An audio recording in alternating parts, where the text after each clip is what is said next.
Damn it. I ain't going down without a fight.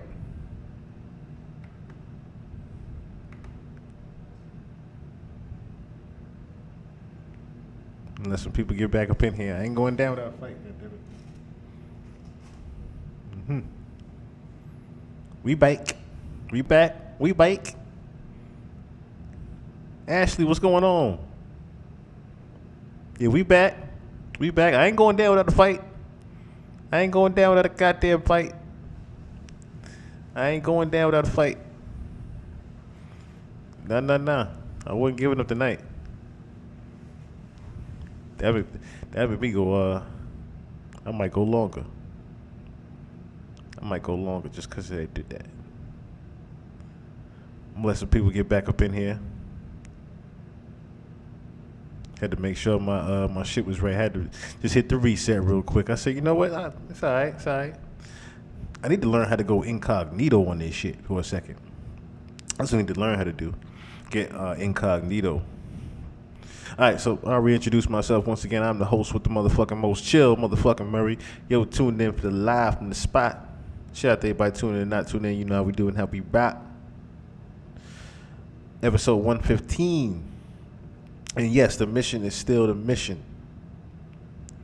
So, if you were tuning in from the last live, we were pretty much breaking down, again, the different little pieces of evidence that is out there in regards to Mr. Aubrey Graham or Drake allegedly having something to do with the murder of Triple X Tentacion. So, like I said, I was waiting for a couple more people to get back up in here. Cook Kendall, what's going on? Straight from DC, what's going on? Yeah, I already know they messing with me. They, as I said. So before it gets too crazy, I'm just gonna let it play once again from where we left off at. You guys have. I apologize for how loud she is. I did in the very beginning of the video, but I apologize for how loud she is. So. No, they ain't get me. They ain't get me this time. They ain't strike me this time. I don't think. They ain't strike me this time. We had some technical difficulties, but they ain't strike me this time. It could be the weather. It could be Champagne Papi. What's going on? All right, I'm gonna keep it. I was waiting on this. Talk to me. I was waiting for you at the door. Yes. Me too. All right, so look, you feel me? Like I saw it, bro. Again, I apologize for how loud her ass is. I apologize. You feel me? Like I wasn't in the wrong. Bro, hit up a DJ that I fuck with. Who did? Drake. Okay. Drake hit up a DJ that I fuck with. You feel me? And bro told me, he was like, yo, the nigga Drake watched your interview. He said he fuck with you and he fuck with your partner Ski Mask. He's like, yo, despite me disrespecting him as a man, because I can't respect him as a man, I respect that nigga career. That's a GOAT. Okay. That's a GOAT. So you know how to differentiate the two? I know. Corporately, that nigga is the GOAT. Yeah. You know what I'm saying? And I knew what I was doing when I said what I said, and I knew how to approach him. Because I know where he can't beat me at. Okay. You get what I'm saying? So, initially, he was supposed to contact one of my managers. So, he doesn't do it. That same fucking week, bro, I go on to, well, I can't go on to it, obviously, because I'm locked up. But yeah. I'm on the Securus phone, you feel me? That's crazy. When you in jail, people checking for you. The cult following is like, yo, what's good? You still buzzing in these streets. And what were you thinking in your mind when you can't access it? Like, that must be a crazy feeling. Like I said, I was really, really, really big on being inside of my mind. Yeah. Like astral projection and meditation and things of that sort. So it was never, it was a problem because it was a problem for the reason that I wanted to be with my family and the people I love. You know what I'm saying? And I wanted to be able to express that. I wanted to be able to feed off the energy of my family. Now, as far as anything that revolved around my career, I knew it could wait. Okay, got it. I know what you feel me like. It's a difference between being an artist and being a rapper. Yeah. Some of these niggas could hop on the radio and be gone the next day. Yeah. You know what I'm saying? And they could try and be on the top, but they can't maintain it. I can maintain. Got it. And a lot of people said that's why Drake felt the need to remove Triple X, was that he was going to be the next one to take his spot. Now, what Triple X is actually talking to is the fact that Look at Me and KMT actually sounds exactly the same. What I'm talking about is Drake had a record on More Life, ironically on More Life, called KMT. Now, here's how it worked. Drake releases KMT before Triple X ends up getting out of jail. But Triple X's cult following, lets him know that, hey, Drake is out here biting your flow. Here's how it went.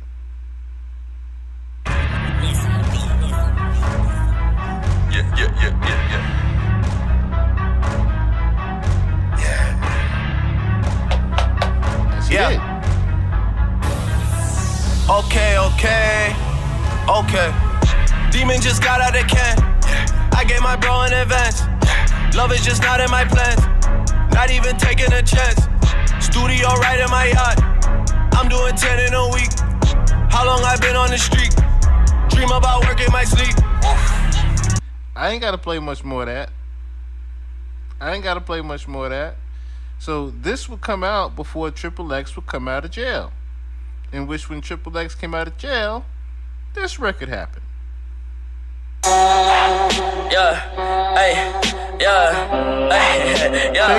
Take close attention.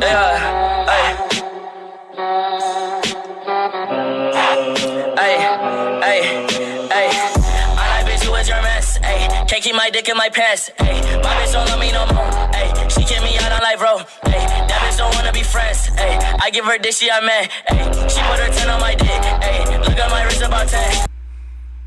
Same flow, cadence. He damn near used his same voice. Okay. Demon just got out of can. I gave my bro an advance. Love is just not in my plans.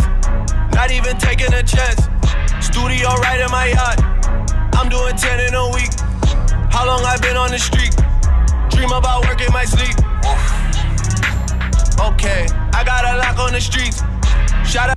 Got a pound of the booth, ayy. But that shit straight to the booth, ayy. Tell me my health is a fool's, ayy. She said one fuck, bitch, I do, ayy. You put a gun on my mans, ayy. I put a hole in your parents. It's the same damn flow. And it caught me off guard like a motherfucker. Because the crazy thing is, I had been talking about this on the pod before, how I already had the theory that I think Kendrick is just riding out for Triple X. That's just my hops. I think Kendrick has been riding out for Triple X all this time. Ain't that something? Now, ain't that fucking something? Even down to him putting the Easter eggs of the mole putting out the Easter eggs of YNW Melly, and the same suspect with his murder case is now on YNW Melly's case, on top of the prosecutors on his murder case is now on YNW Melly's case. The buck don't stop there with this kid though. Interestingly enough, some podcasters actually, and we're gonna shout out them as well. They actually have broke down this whole entire thing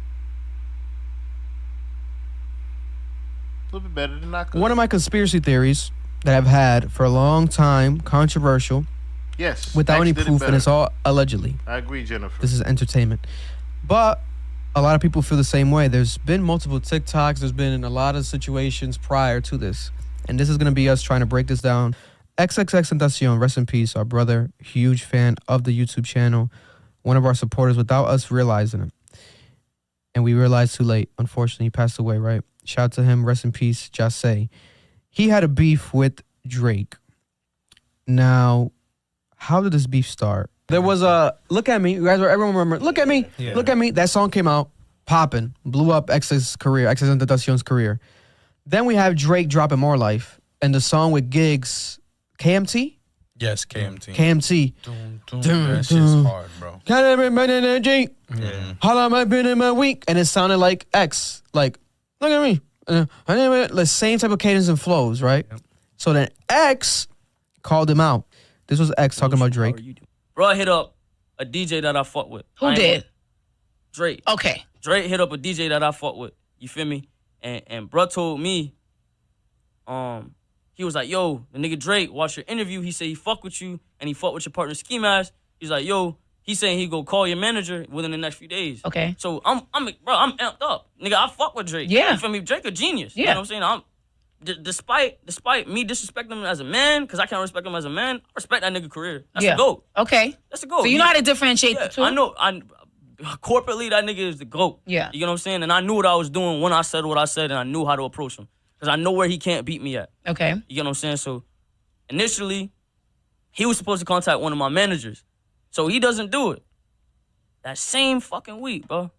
I go on to, well, I can't go on to it obviously because I'm locked up. But Yeah. I'm on the securest phone, you feel me, for this shit. So you in jail, he's supposed to contact your manager, and then... He dropped the video. I was talking to my girl at the time, not the same bitch that got me arrested, a different girl. Okay. I was talking to her at the time, and she was like, yo, listen to, no, actually, fuck that. It was my dog, Chris. I was on the phone with my dog, Chris. He was like, yo, you gotta listen to this shit. This nigga Drake a fuck nigga. That's exactly what he said. Like, this nigga Drake a fuck nigga. You gotta listen to this shit. So he plays this shit. I hear da-da-da-da-da-da. I'm like, what the fuck? As soon as it started, like I knew what he was getting at. And the funny thing is, we didn't discover it. Like you said, the fans, because they're so cold, like it's like, I got a piece of the internet, you feel me? So they were saying that Drake was biting your style. That's what the fans were saying. Yeah. Flow, hell yeah, bro. You could take his verse, like they did a mashup. They put his verse on my song, and the cadence is literally just at the same tempo. Yeah. It's not offbeat at all. And if you listen to my song and then you listen to the bruh song, like you could, bro, we all Let's not see. dumb. Yeah, go. Isn't it mad now? I still think Drake a fuck nigga. As a man, no, I'm keeping a blood raw. I still think Drake a fuck nigga. Like I think he's not a man. I think he's a bitch. That's a bitch move. Especially when I was in jail facing life, bro. You get what I'm saying? If Drake would have came to my barn hearing, you know what I'm saying, that would have made my fucking day. If he would have showed that he's a hospitable person and that he's really in this shit for the culture, rather than being a fuck nigga taking my shit, running off with it, and then putting it on his album, then he would have got my kudos, he would have got my respect. I would have let him hop on the remix, take 100% royalty rate. You guys, hey, tell Drake mom I want some. Hey, tell Drake mom I want some tapioca pudding. Tell Drake mom I like my pudding tapioca. See, that's the video that I was talking about earlier that I was trying to find on the Google, but I couldn't remember where it was. So they pulled up the video pretty much of where he was talking about Drake's mom. Again, this was antagonizing Drake before he got killed. Bruh. See, and that would now it makes a perfect sense. You're going to hear a quick Easter egg of what he mentions later on, but now it makes a little bit more sense. It wasn't just the fact that his mom's. That's why Drake put that bag on him. This video right here and him doing this live right here. That's because you're going to hear exactly what I'm talking about where Drake starts referencing him. Shout out to And411 as well. I do believe also that Takeoff's and Triple X's death is very connected, considering the fact that I want you to also see how spiritually Diddy and Drake are going through the same thing at the same time. So it's not, like I said, it's almost a coincidence, not a coincidence that Drake and Diddy are going through the same thing, and that Triple X and Takeoff's murders are pretty much connected behind the scenes. Not necessarily by the same people, but connected in the same way of the... And I like my kneecaps like sandbags. Yo. Hey, y'all like pudding? I like pudding, bitch. But I know I'm not finna get whooped by that sorry ass nigga. So it's coming at his mom, talking about his mom. He wants to get head from his mom, talking about he wants to fight Drake. All this shit happened, right? And then time passes, and unfortunately, X gets killed.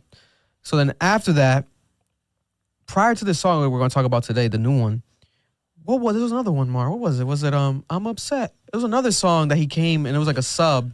Body bags in exchange for Louis bags. People were connecting that to Oh, shit. So the song is called Mob Ties. that This song. And he just verified that bitch. He did it for the mob ties. You know what I'm saying?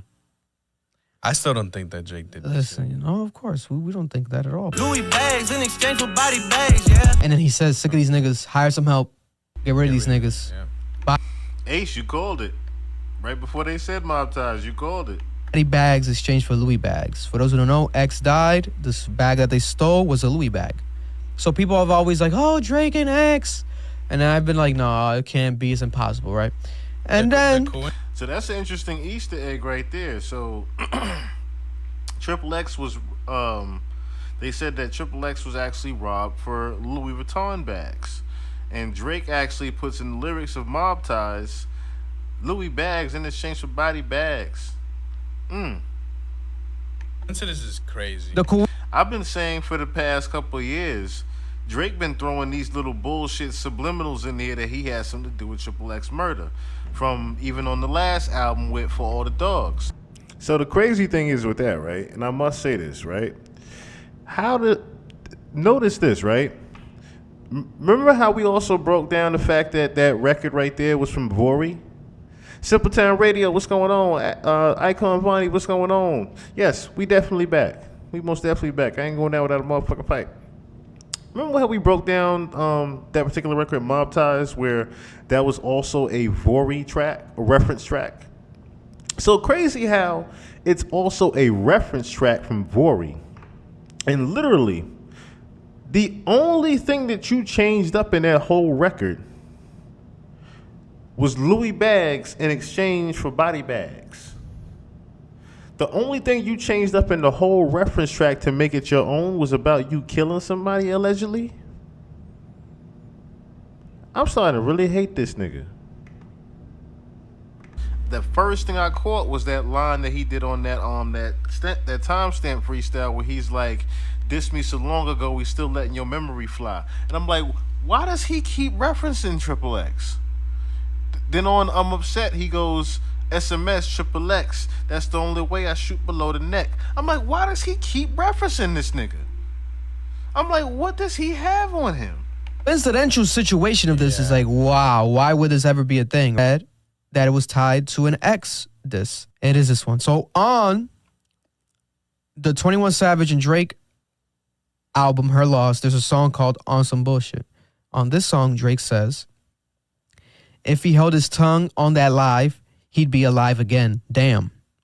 People are saying, yet another XXX Tentacion diss again. Like, bruh. Like, nigga, you keep saying this shit. And then on Thug Joint, you talking about something I should be in there with Young Thug and them. Why you should be in there with Young Thug and them? Like, what did you do? Nigga, you keep saying you did something. I'm just saying.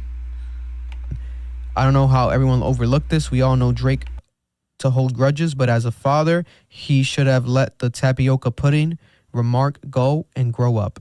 This is a 40-year-old man still dissing a dead 20-year-old man for a comment he made about when he was 19 years old is beyond petty and childish. So people are tying this back to the X situation where X was on Instagram Live, very specific, and said, Drake, I want your mom to give me head, fuck your mom. And he said, I'll fight you, you're sacrificing me, yada, yada. If he held his tongue on that live, he'd be alive again. And then goes out to say, Drake, you're sacrificing me. Why would you emphasize that part right there? Drake is sacrificing me. Those that don't read between the lines right there, Jane, that Drake is basically going to kill him for a ritual purpose. So is someone that died. X died after this, right? Then it continues. No one broke this one down yet. I pay $500,000 for his soul. He my nemesis. Man, I mean, dog. That part right there caught me. Watch this. Watch this. So, do y'all remember in Euphoria?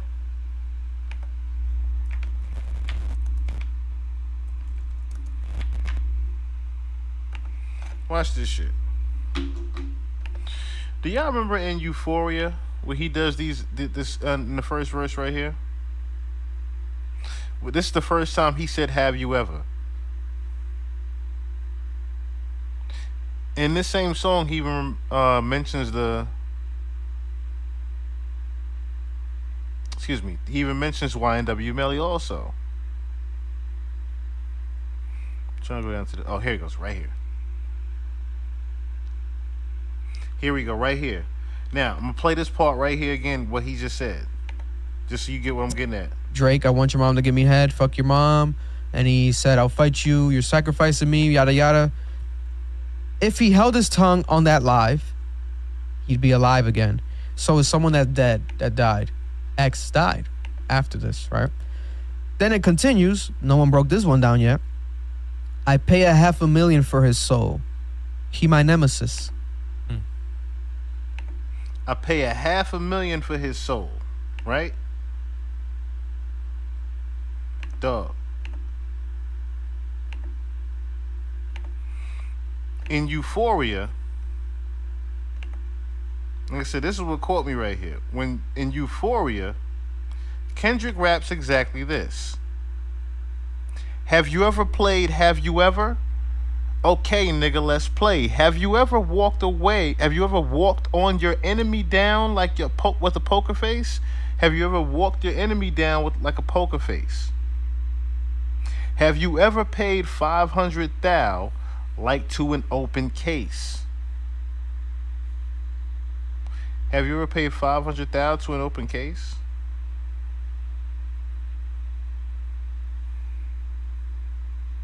Have you ever paid 500,000 to an open case? I pay $500,000 for his soul.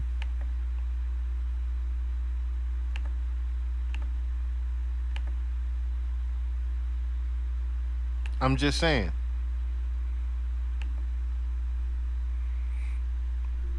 Is it not a coincidence that in this same damn record, he would rap, yeah, Cole Aubrey, no, I'm a selfish nigga, the crown is heavy, huh? I pray they my real friends, if not, I'm YNW Melly. Bruh. And then the Moles board, you remember the Moles board with YNW Melly on it? Like, everything is right there, y'all. It's all here. He my nemesis. Man, I mean, to be honest, What the fuck is going on? like putting them two aside, just talking about anybody who has money, it's kind of crazy because with money you just have so much power where you don't have to get your hands dirty at all. I know 50 in an interview, it was like somebody was like, yo, what would you do if I punch you and shit? It's like, would you punch me back? He's like, if you punch me back, like I'll just hit myself more and shit so I could sue you. And 50 was like, nah, I don't gotta punch you back because whatever money you get off that lawsuit, I'm gonna just give it to one of the homies and he's gonna handle you for the same shit. Yeah. So it's like, bro, why would you disrespect anybody with money and who has connections like that? Like, you're playing with a fine line. I pay $500,000 for his soul. He my nemesis. What does nemesis mean? Not only what does it mean, Mar, look up nemesis in XXXTentacion. So X posted on his Instagram story, if anyone tries to kill me, it was Drake. I'm snitching right now. Then he said, X, peace and love and positivity, but I seen that pic in my tags and had to post that B. That boy my nemesis. You're going to jail, Drake. The Rico. And the post he's talking about, there was a photo that was going around of some man that looked like Drake, where he had this like white residue all over his face, and it looked like he was in a crowd or something. It probably was food or something, but it looked like cum. So people always posted like, "Oh, is Drake getting cummed on?" But it's not Drake. But it looks kind of like Drake, but it's obviously not Drake. Man. But then he's saying, "I had to repost that." Blah blah. That boy, my nemesis. You know, when somebody don't got money, they'll handle it face to face, fist to fist, or guns. You know, but So man, that's that the money's tough. Drake and XXXTentacion case by FBI Sound of Club Ambitions. That's wild. My Isn't thing it fucking weird? This is Yeah, my that's thing, wild. man. That's This is fucking my weird, thing. bro. There's I don't give a- that's fucking weird. There's so many coincidences, right? there's a lot, and I get it. You know what I'm saying? And I don't want to believe it, but at the same time, it's like if Drake were to do something like this, you soft. Knock on wood. You don't try to come after me. You know what I'm saying? I'm nobody. But my thing is that like he's had beef with other people and this and that. Like, and then this is a kid. You know what I'm saying? That when you were beefing and shit like that, you know, you could tell that you're older. He's a kid. He's trying to get clout, whatever the fuck it was during that time. Your shit sounded just like his, so why the fuck is he not gonna try to come at you and shit? I would have done the same fucking thing. You know, especially in the streets. What's the first thing people do, bro? Come at someone's mom. That's the first thing someone does. It's like the first fucking punch in the fucking street, bro. You know what I'm saying? That's just how it goes. But for those who, That's how it used to be, bro. God, I didn't even think about this. What? Investigation continues. When people get tattoos of teardrops below their eyes, what is it? Allegedly, it's a body. Each body is a teardrop. Mm-hmm. Drake has tattoos below his eyes that look like teardrops, but they're not teardrops. It's SG. What does SG stand for? Sandra Graham, his mother. Caught a body for his mom. Now, isn't that something? I never peeped that. Hold on.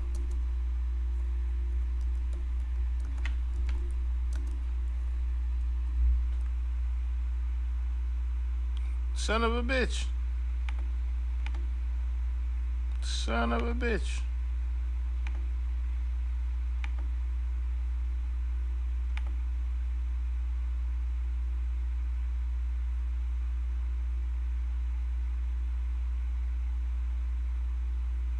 So while everybody thought this was just an innocent tattoo of his mom, it's symbolizing almost a teardrop.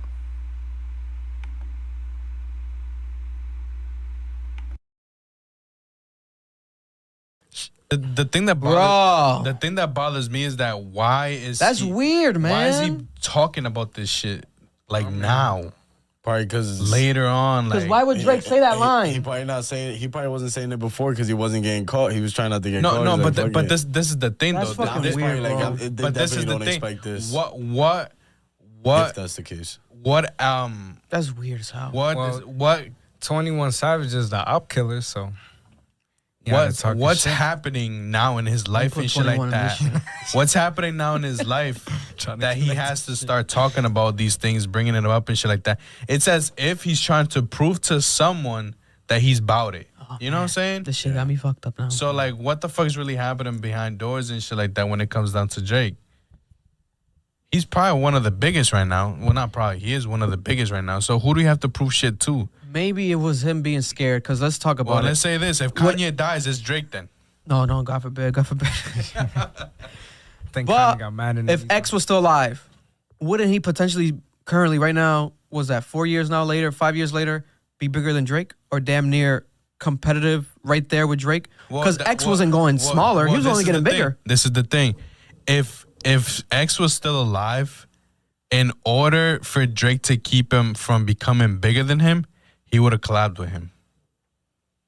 And since he didn't do that, the only other option was to kill him. Also, God the thing forbid. is, Drake probably if Allegedly. Drake did steal the flow from a 19-year-old kid. He probably doesn't want to admit he took a flow from a Because 19-year-old kid. not only that, think about this.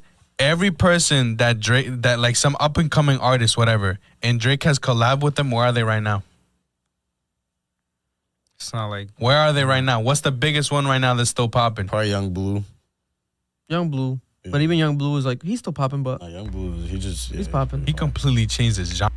There really isn't anybody. If you think about it, everybody, even down to Block Boy G, I think his name is. Everybody that's had a collab with Drake that came out, McConan, everybody. I'm trying to think.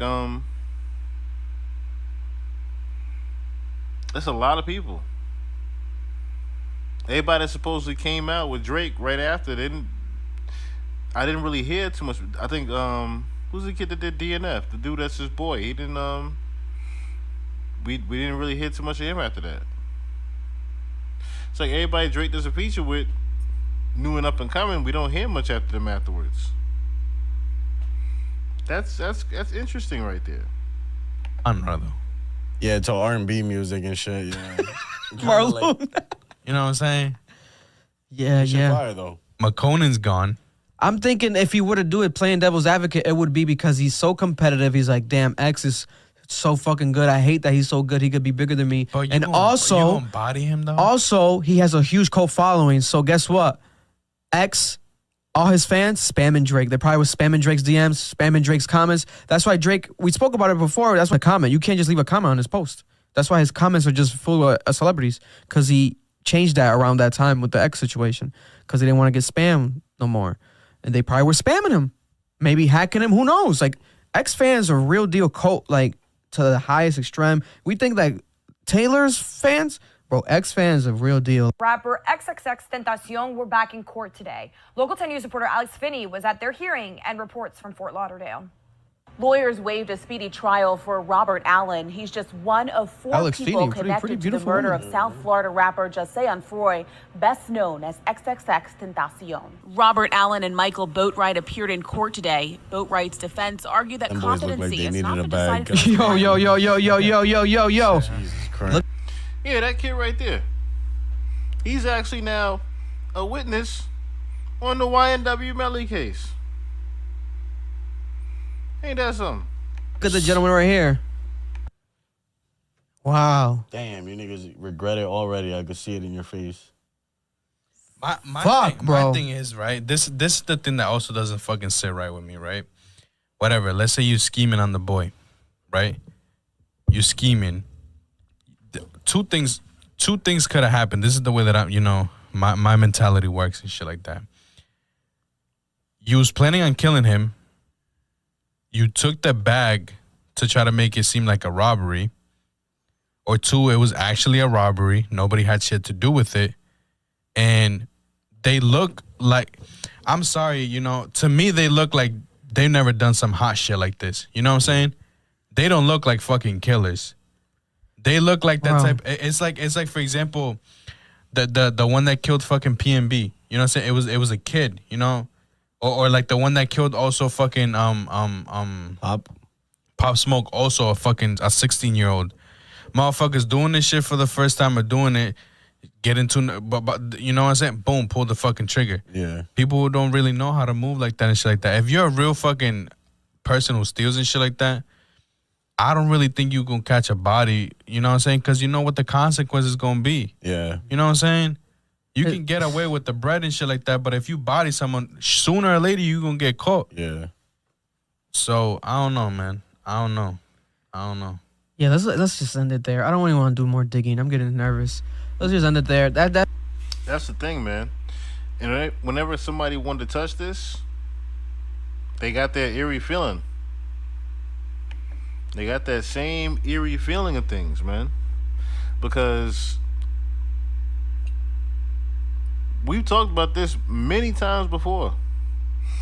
He keeps bringing the shit up that he had something to do with Triple X's murder. Not just Anthony Soares, but he keeps hinting specifically at the fact that he had something to do with Triple X. And it makes sense now when you have the SG tattoo on you, and it's your mom's tattoo, and the fact that he keeps referencing the live that Triple X did, dissing your mother, and then you're referencing the $500,000. Kendrick also references the $500,000. You're saying that you should be in jail with Thug. There's a lot of things pointing your way, sir. Then you getting the you almost got ordered to court for the Triple X murder as well, in which one of the defense attorney was bringing you up specifically about Triple X's tweet saying, "Yo, if I die, Drake killed me. If I die, look towards Drake." This is not starting to be a coincidence, sir.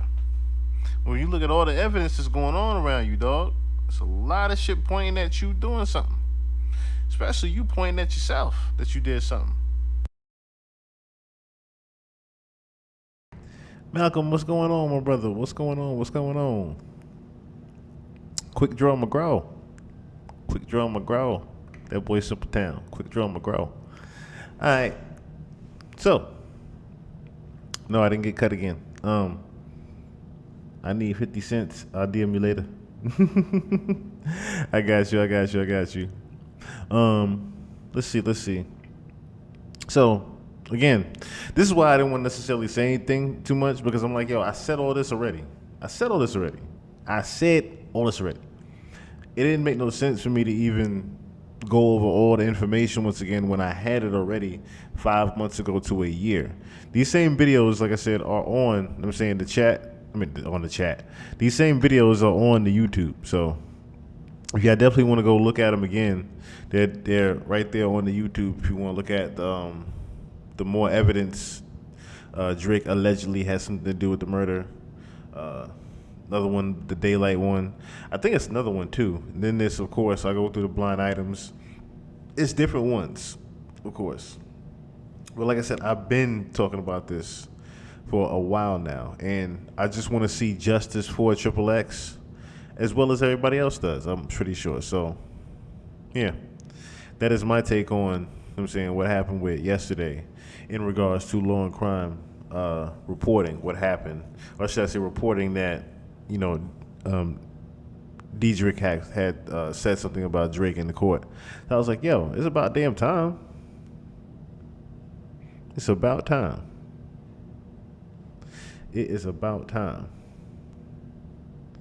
But my whole thing is, as I said before, Drake just keep saying it. You can't keep saying it and think that nothing's gonna happen. That's why I keep betting on him getting the murder for hire,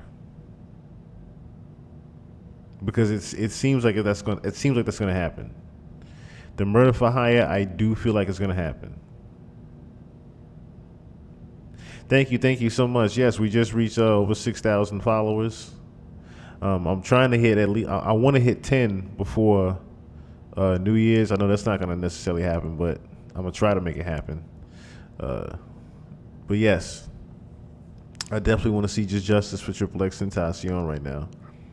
That's my whole thing. If this is getting brought up like this and he has a chance of getting that appeal and Drake has to come to court because of certain things, I hope that the judge at least looks into, or even the prosecution, I hope they look into certain things.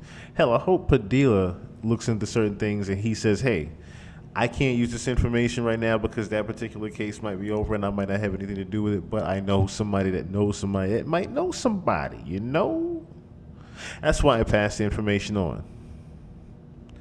Just in case. But another thing that I needed to get into.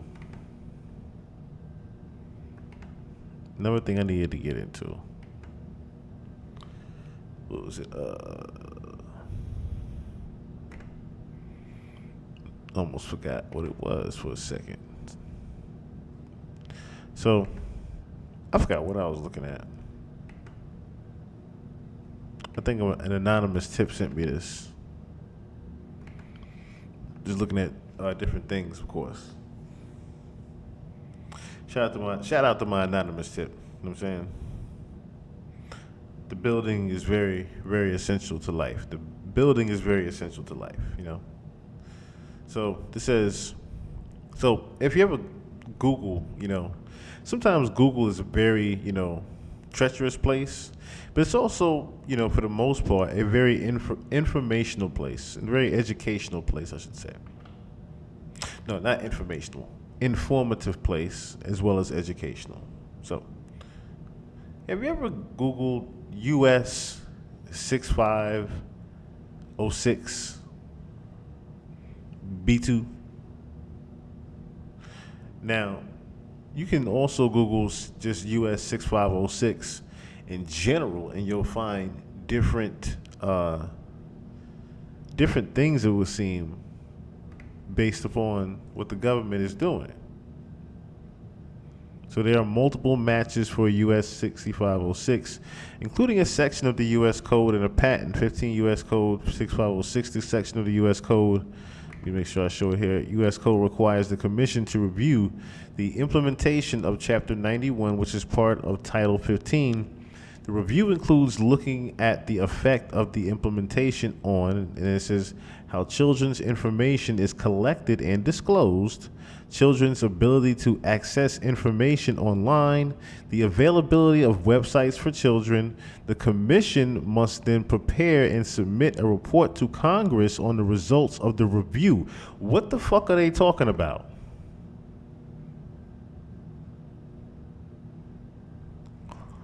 Just literally, when you Google US 6506, it literally says all that. I said, you can't be serious. I'm like, what are y'all getting at here? What is the government trying to tell me? What the hell is going on here? So, like I said, the rabbit hole get deeper when you add just B2 to it, right? Imagine if you add other letters to it and see the different things that come up. So when you add B2 to it, right, you come up with the nervous system manipulation by electromagnetic fields. This is the National Library of Medicine. Nervous system manipulation by electromagnetic fields from monitors. So a perfect example of what an electromagnetic field is, right? What you are looking at, your phone, your TV screen, your laptop, your computer screen, all that.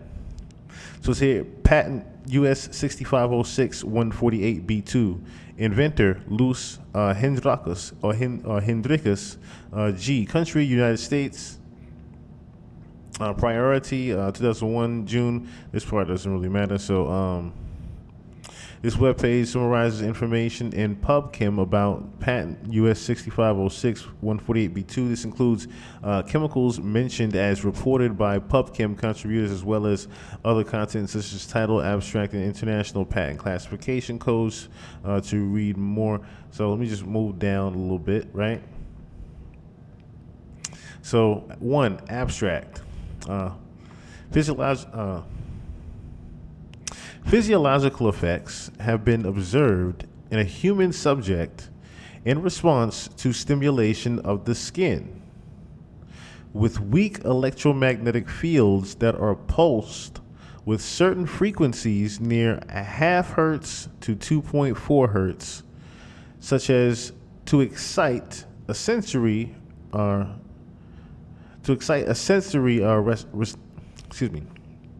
resonance. Parts right now. Many computer monitors and TV tubes, when displaying pulsed images, emit pulsed electromagnetic fields of sufficient amplitudes to cause such excitation, I guess you could say. Yes, such excitation or excitement. I guess, yeah, excitement. I don't know why they're saying excitation. But it is therefore possible to manipulate the nervous system of a subject by pulsing images displayed on a nearby computer monitor or TV set. So literally, this is pretty much it's what they're saying is that they collect data based upon what you're looking at. You know how, I think somebody was saying in the chat before, right? How you literally can say something nowadays, right? I go through it all the damn time. I hate it, honestly. Where you can say something, right? And literally when you say something, your phone might pick that bitch up and all of a sudden you start seeing ads upon that shit. I'll never forget, right? When we was walking in Virginia, back from the store with my cousin, and I was just inquiring and asking the guy, I was like, yo, where you get that boom box from? You know what I'm saying? He was walking with a little mini boom box with it. I was like, yo, where you get that boom box from? He's telling me about it and shit. Kids, you the fuck not. Open up my phone, going in the house, scrolling Facebook, all of a sudden I'm starting seeing ads about what the fuck I was just talking about, the boom box. I was like, yo, I ain't searched for this shit. Made me nervous. So I'm like, no, it can't be, right? Pretty much let me know that regardless of the matter, whatever my email is attached to, my voice is also attached to in a certain way, right? My frequency is attached to that email. We following? My frequency is attached to it. Not just my voice. My frequency is attached to whatever device my email is attached to.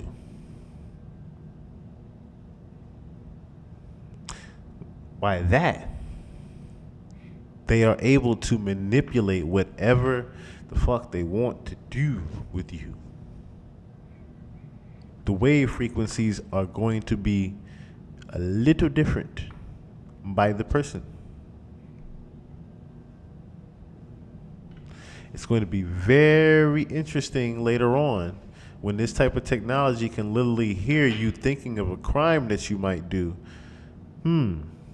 You know how Obama passed that last act about how you can now get charged pretty much for your future crimes and shit, right? Remember that? You pretty much can get charged for your future crimes. So now a certain person might be just even attempting, just fathom about, robbing a bank. A person might just be just daydreaming about that shit, right? They're not going to actually do it, but they're thinking about on a what if, right? All of a sudden you hear the woo, woo, woo counts pull up and shit. You're like, wait a minute, what the fuck? Freeze, put your hands up. You about to rob and no, the fuck I wasn't. I wasn't about to rob nothing. Wait a minute. What are you talking about to rob something? I was high dreaming. How you know about that? How you know about that? Little dumb shit like that can start happening to people. Or because, what's that song saying? Because I got high. Because I got high. Because I got high. But no, seriously. Little things like that can start happening to people on some dumb shit, right? You know how they even got the AI manipulation now, and everybody was saying how scary it is if you could actually pinpoint someone somewhere where they actually wasn't. I was watching a little video earlier of how, it was just a giant Nephilim-sized type wrestler, right? And this nigga was just towering over dude. And they just looking so realistic. I'm like, yo, this is AI though I'm watching. This ain't no regular AI though I'm watching. This is different. And then I started saying to myself, oh, damn, if this is realistic like this, what the fuck does Project Bluebeam have for us? What is the augmented reality that they're hiding now if we're able to see little shit like faces by the moon and shit? I'm a little nervous. I don't know about anybody else, but I'm a little nervous on that. I'm not going to hold you. I'm a little nervous on that. All right, so this is the full text right here. Important dates. Going to see it there. Okay. Be back on up. Be back on up. Okay, so it's the same thing, but here's a little diagram that I was looking at right here. So pretty much this is a diagram of what I was talking about. So you see how the different devices pretty much transmit a different electromagnetic field of impulse that can affect, or should I say reach, your frequency and around your energy and your brain. So that's how if certain people, certain things can happen to certain people while they're necessarily watching a certain programming. They literally have the power to manipulate that to actually happening to you. If they see some type of threat, of course. But the fact that they're aiming to have this type of, on-hand technology right there in front of your faces is the scary part. Of how, and even furthermore, the scarier part is how close they are to doing this.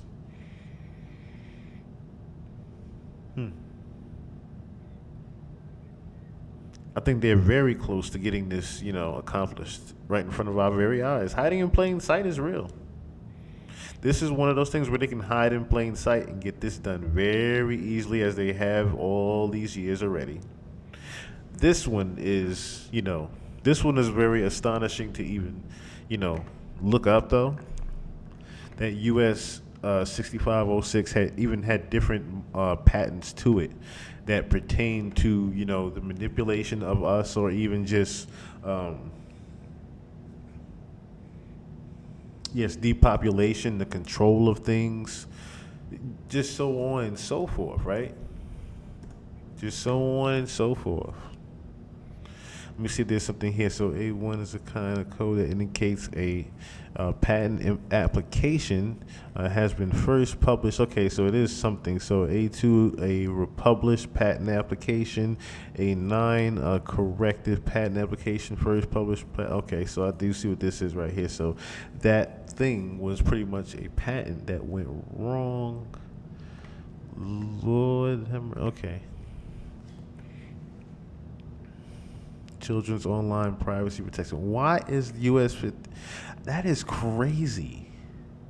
That a US 6506, that's a code, and it involves looking up kids. That is crazy. That is crazy in general. I don't know why I said that. Yes, I do mean that. Okay, so again, it's the nervous system, 1 to B2. I didn't mean to go to B2, so let me try something else. Okay, so that's probably a little bit far up. I guarantee you one of those is something, though. It can't just be B2. Aha. What's this? Okay, so it's a different patent number, US 5306. Oh, shit.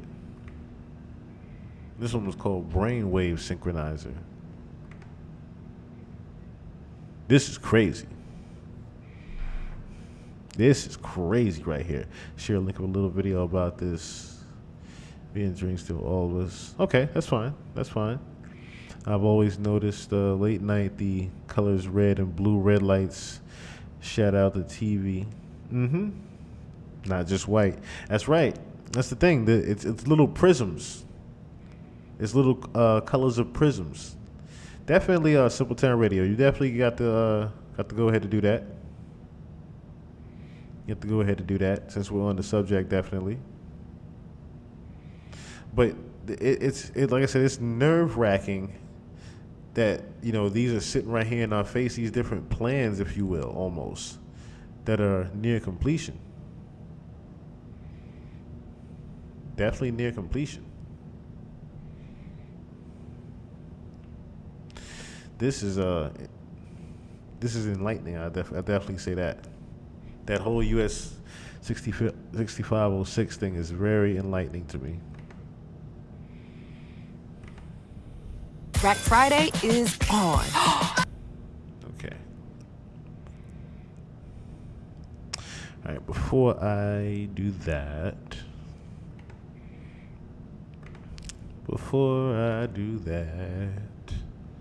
let me do this. Shout out to everybody that came back too after the joint went down. I greatly appreciate y'all, yo. I greatly appreciate y'all. This is why I call y'all the fam. This right here is why I call y'all the family. You know what I'm saying? This right here is why I call y'all the family. Yeah, they do that in some places already. Like in Asia, they already have that. They have that already. They have the touchable unlock your screen shits, especially. See, that's what I was saying. They figured out how to pretty much track things down by your frequencies.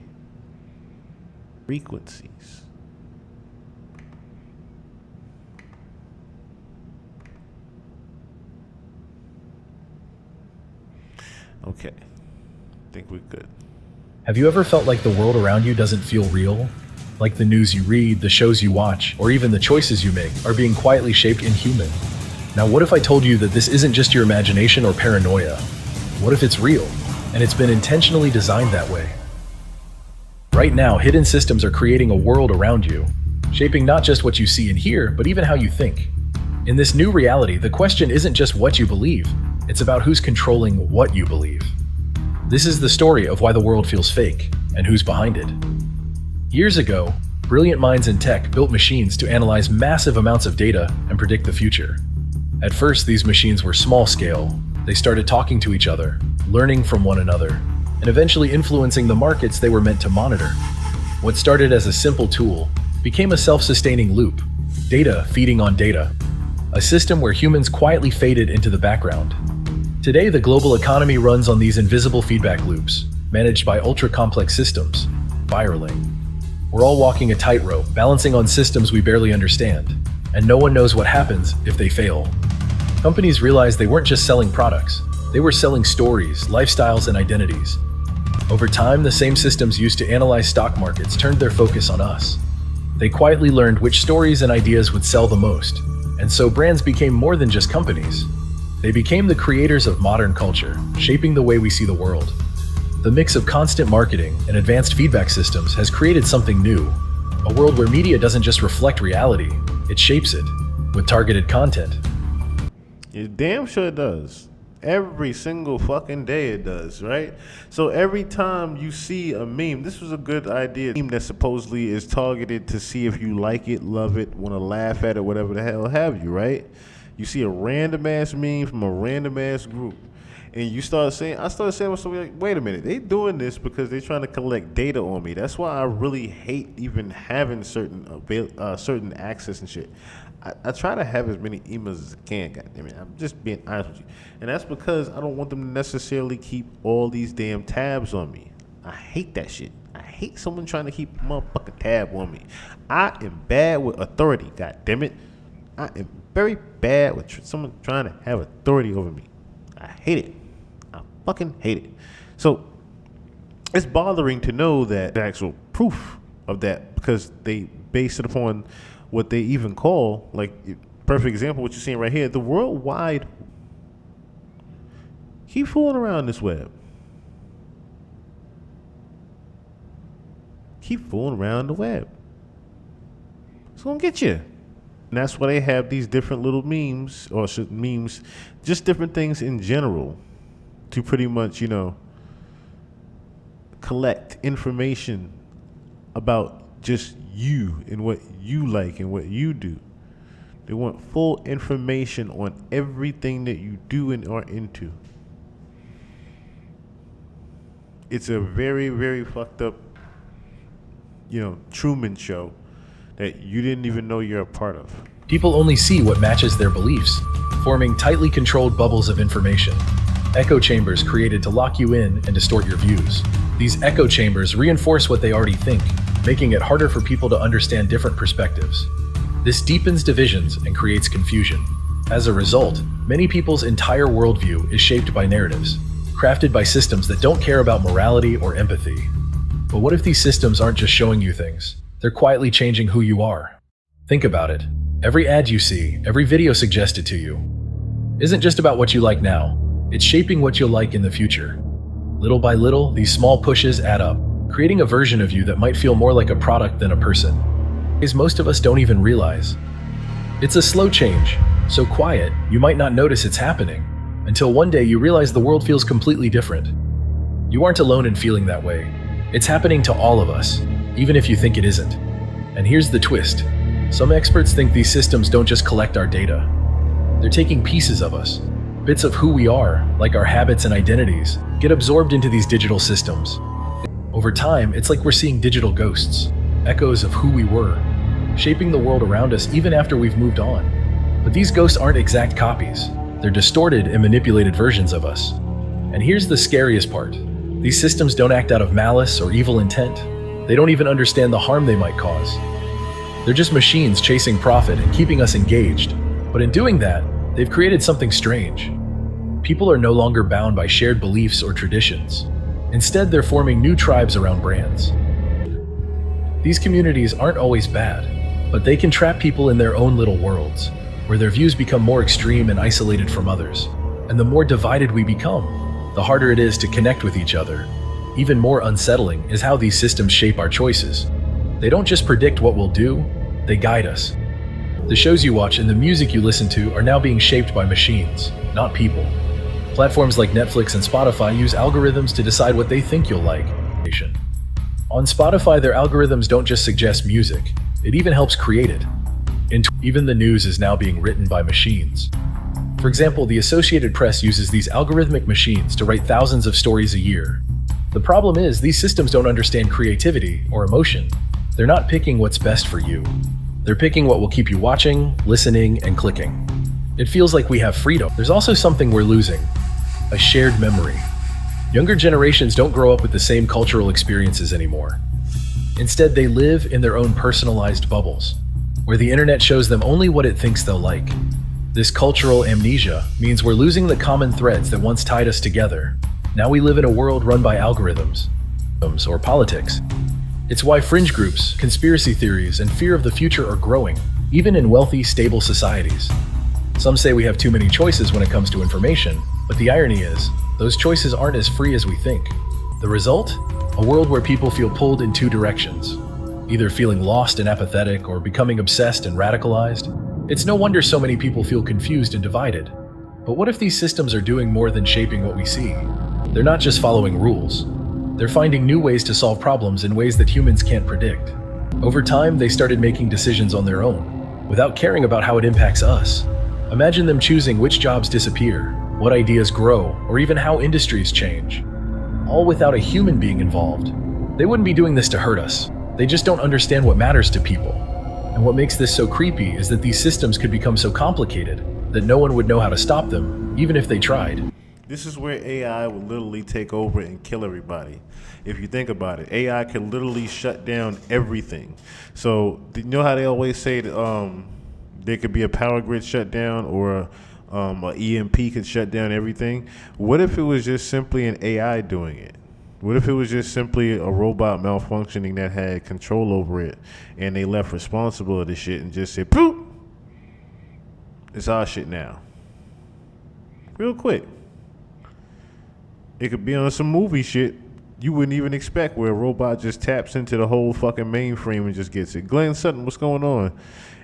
It'd be tragic. It'd be tragic. It'd be very tragic. Allison Clanton, what's going on? An algorithm like the agents in the movie The Matrix. Yes, absolutely. Absolutely. I can't help but think of The Matrix with this whole thing. I can't help but think of The Matrix with this whole thing, and how even the collection of the information is very similar to how they had the baby farms in the movie. Very similar to that. Because there was a lot of, how they say, people that never actually woke up, that were just in the fields. People that just grew up in the fields and never actually woke up. That's pretty much the algorithm right there.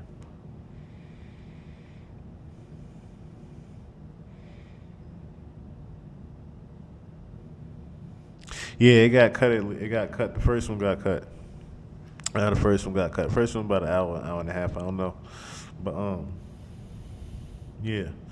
So we're gonna get back into this in a second. But like I said, it. That's why I was talking to somebody earlier. I gotta get that. I forgot to get that video earlier for us. It was literally somebody talking about metaphysical data, and I was like, oh, that makes sense of why, you know, Facebook merged with Instagram, and what do they call it now? Meta. Now, I thought it was short for, because it was slick marketing how it came out around the same time that everybody was preaching the whole multi and metaverse, right?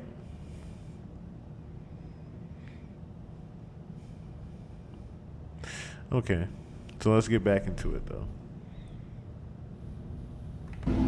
We can't just shut these systems down. They're so deeply connected to the way the world works that turning them off could cause major disruptions.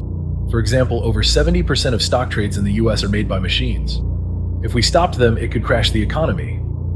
These systems are also so complex that even their creators don't always understand how they work. A 2021 study published in Nature found that many AI systems operate like black boxes, meaning no human knows exactly how they make decisions. And it's not just one system. We're dealing with thousands all linked together and learning from each other. Trying to stop one could make the others react unpredictably, creating even bigger problems. These systems are now so massive and intertwined that controlling them is nearly impossible. So what happens next? The scariest part is that the people controlling these systems, the brands, algorithms, and marketers, might not realize how dangerous things are getting. They aren't just playing with matches. This is a multi-state wildfire. And as tensions rise, the public could push back in ways no one can predict.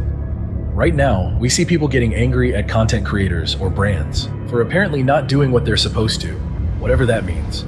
This is another example of the tribalism and groupthink that has been perpetuated everywhere thanks to these systems.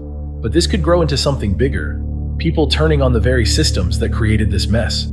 It's almost like those in charge might soon fear the monsters they've made. And now that you've heard all this, ask yourself, are your thoughts really your own? What if the internet isn't human anymore?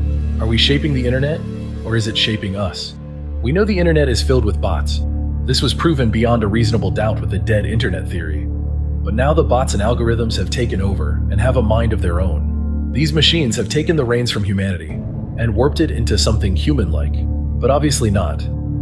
This is my artificial internet hypothesis, which suggests that what we experience online is no longer a true reflection of humanity, but an artificially constructed, self-sustaining simulation of humanity. This is based on observable, seemingly repeating patterns, from algorithmic manipulation to the eerie ways systems seem to predict our every thought. It's clear that the internet is becoming something other than human. The digital world was originally shaped by us, but now it isn't. It's shaping itself, evolving into an artificial entity that influences our choices, beliefs, and even our identities. Originally, our human influence helped make the internet what it was, but now it's the internet's influence that makes us who we are. The internet was once a mirror of humanity, a reflection of our creativity, desires, and ideas. But now it's something else entirely, a self-sustaining algorithmic simulation that's influencing us more than we influence it. The 2020s might not bring the end of the world, but it's absolutely going to be a decade of immense struggle and transformation. We're in a period of massive change, full of uncertainty and pain. We're seeing the rise of something new, something we don't fully understand. It's a world shaped by artificial systems that, in many ways, feel like predators. And whether we like it or not, we're all part of this journey. Here's a little bit of optimism for everyone that made it this far. I do have a positive message to end on, believe it or not. So will things get better? Well, I'm a firm believer in The Fourth Turning, a phenomenal book by William Strauss and Neil Howe. The Fourth Turning is a generational theory that suggests history cycles through 4 recurring phases: high, awakening, unraveling, and crisis, culminating in a transformative period of upheaval that reshapes society. It breaks down all of American history into pockets of time, stretching back all the way to the beginning of America. Pause the video if you'd like to read this. This book is 400 pages, so it's hard to cover everything in a minute or two segment, but it's absolutely a must-read if you care about this kind of stuff. This cycle lasts between 80 to 100 years and repeats 400 pages. It breaks down all of American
history into pockets of time, stretching back all the way to the beginning of America.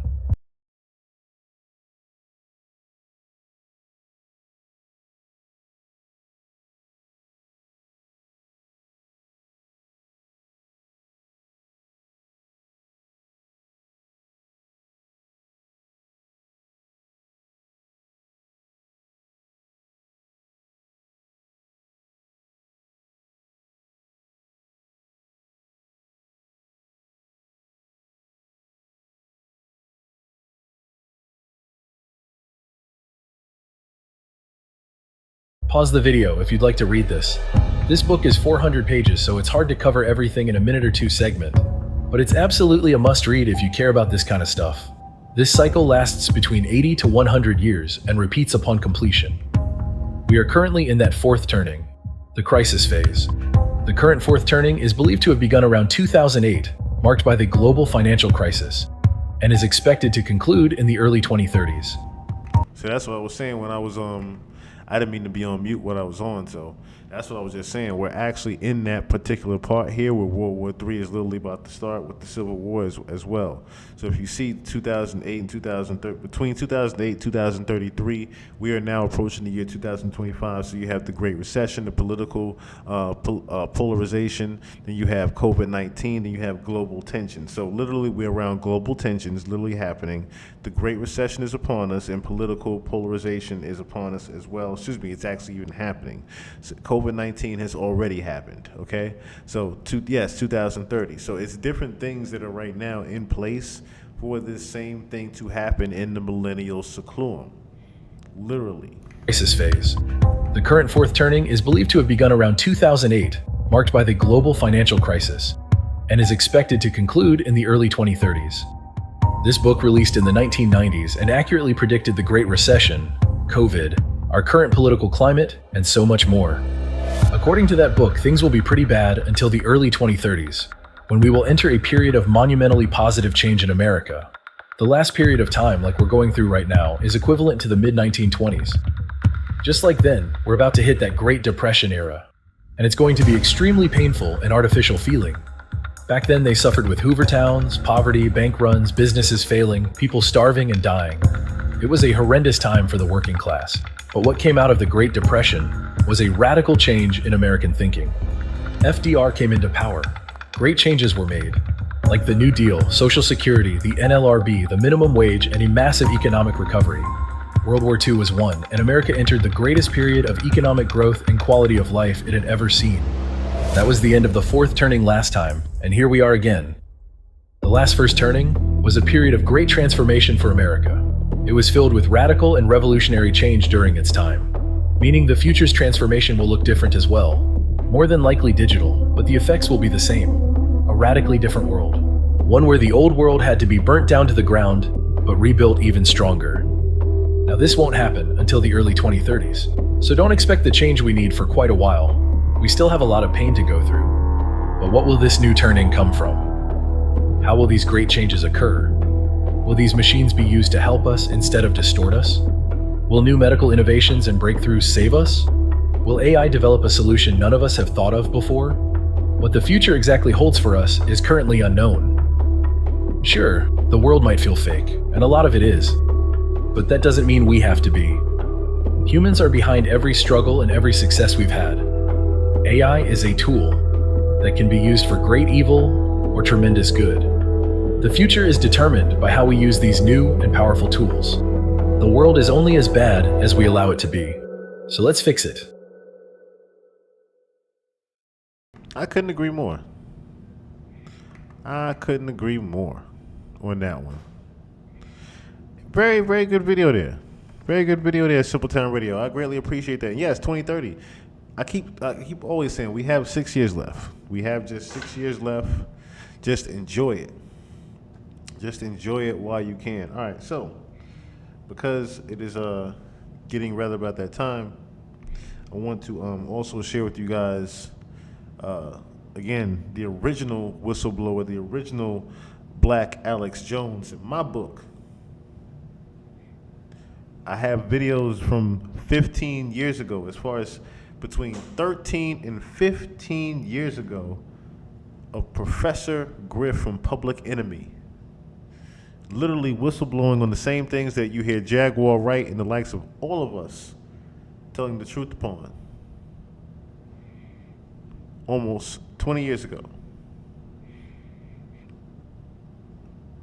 Literally. Donnie people. Matter of fact, before I play that one, before I do that one. Peace to Professor Griff, Minister of Information, Public Enemy #1. I'm probably that public enemy. But this is my book, Analytics It is 20 years of conversations and interviews with yours truly, Professor Griff, Minister of Information. I'm here at Black Nobel Bookstore in Philly. Now listen, y'all know and understand the history of Public Enemy. Philly, all right, was our second home. We put it down in Philly. Lady B and some other people that came and surrounded us and brought us through and gave us the key to Philly. Not the key that you get from other people downtown. The Black Nobel key. You understand what I'm saying? The first chapter of the book, I did, I put a research team together to try to find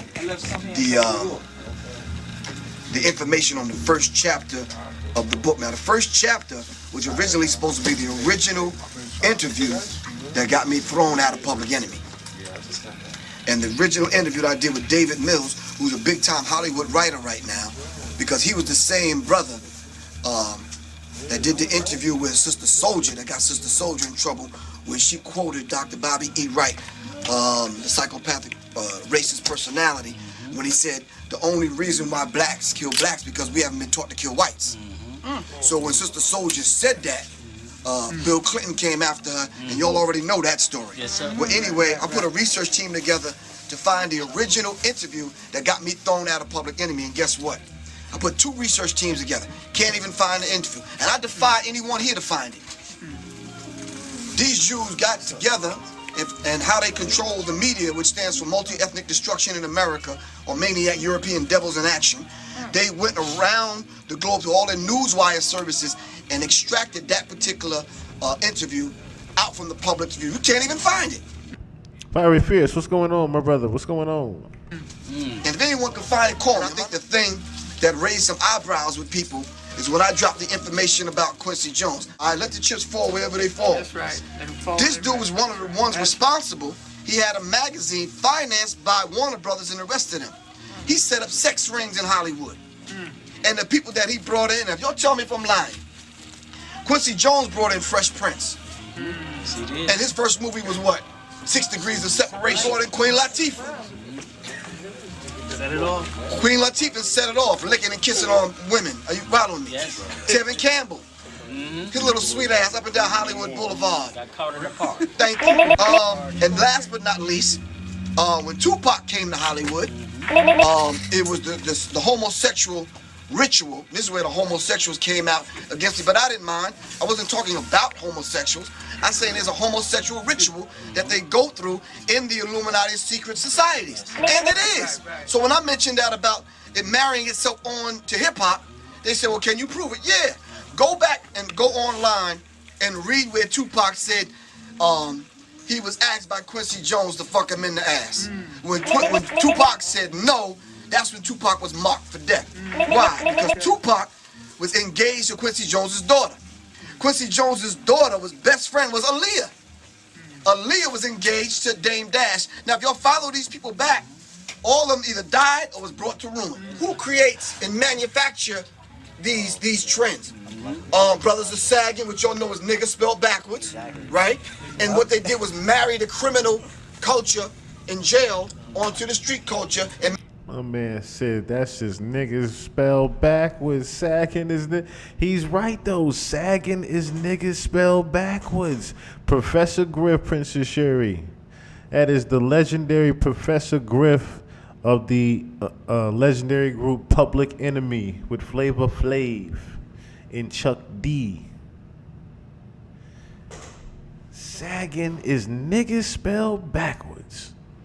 Made it part of hip hop. So now Told you, the OG. homosexuality is on the rise, and they made the new cleavage became the butt crack. That's right. Homosexual mom. Are you following me? Let's not be stupid. There's 15, 20 of us in this room. Somebody in here is the agent. That's right. Don't start looking around. But somebody in here is just in here that's going to take this information to the government. And we can't be stupid. Every word. Everywhere we go, is that one person that's in the audience that's going to take that information back. And we got to know and understand that's just a reality. Until we set up an infrastructure to deal with their ass, they're going to be here. That's right. Are you following me? So we have to do that. It's in hip-hop also. The brother that was part of the hip-hop cop task force, he admitted going past belief. Okay. They had designed that particular experiment to shift the plates up under Iran. at the behest of the Mossad in Israel. The Mossad is like the CIA in America. That's right. Like the MI5 and MI6 in Britain and in England. Okay. All right. So they was experimenting with the Heart Project to move one of the tectonic plates that's under Iran.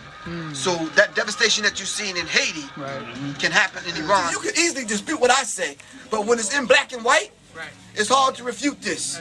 Are you following me? It took him 12 years to write this book. He gave me the original. They mentioned it in the DVD about the hip hop car, and they said that if rappers didn't shoot one another up, somebody didn't get raped, or somebody didn't get robbed, they would provide an incident for something to go down because they were setting hip hop up for destruction. Now, this homo dude, hold that. What's his name? Puffy, P. Diddy, whatever he called himself this week. He was one of the ones that orchestrated some of these things. Now listen, there was a gentleman that he hooked up with, a fashion designer, a gay fashion designer, who put the implantable biomicrochip inside of the tag on the jeans. And what they did was they put a medium tag on a large jeans. So when the brothers went to go buy the clothes, they would sag and they'd naturally be big. So then when information came out on how they were tracking the rappers in every city via your cell phone and via the implantable biomicrochip. Okay. So what they did was they put a dossier together 500 pages thick. It's in you have the DVD rap sheets? Nah, that's out. I had it though. Inside of the DVD rap sheets, the white boy, he wrote a letter and made a couple of phone calls and emailed the Miami Police Department and the New York Police Department, and they sent the dossier to the white boy. He put it in a book and took a camera to follow him around, and he went to all of the rappers that were in the book, and he talked to them about that, and they were shocked. When the shit go down, snatch it, and let's go meet somewhere and defend ourselves. Are you following me? Yeah. Are you following me? Yeah. That's what we need. We need a contingency plan. They got one. That's right. Absolutely. I go to these little white boy preparedness meetings and gun shows and shit. They ready. Buying cases and cases of bullets. For what? Did you see on the internet where they had thousands and thousands of coffins in Georgia? In South Georgia? Already ready. Whoa. So it's going down. Are you following me? So we have to understand this particular dynamic, man. I love y'all to life. I'm glad y'all came out. Purchase the book. The information is definitely in here. Support the brother. Love y'all to death. Love y'all to life, man. Love you too. All right, peace, man. Give thanks. All right, give thanks.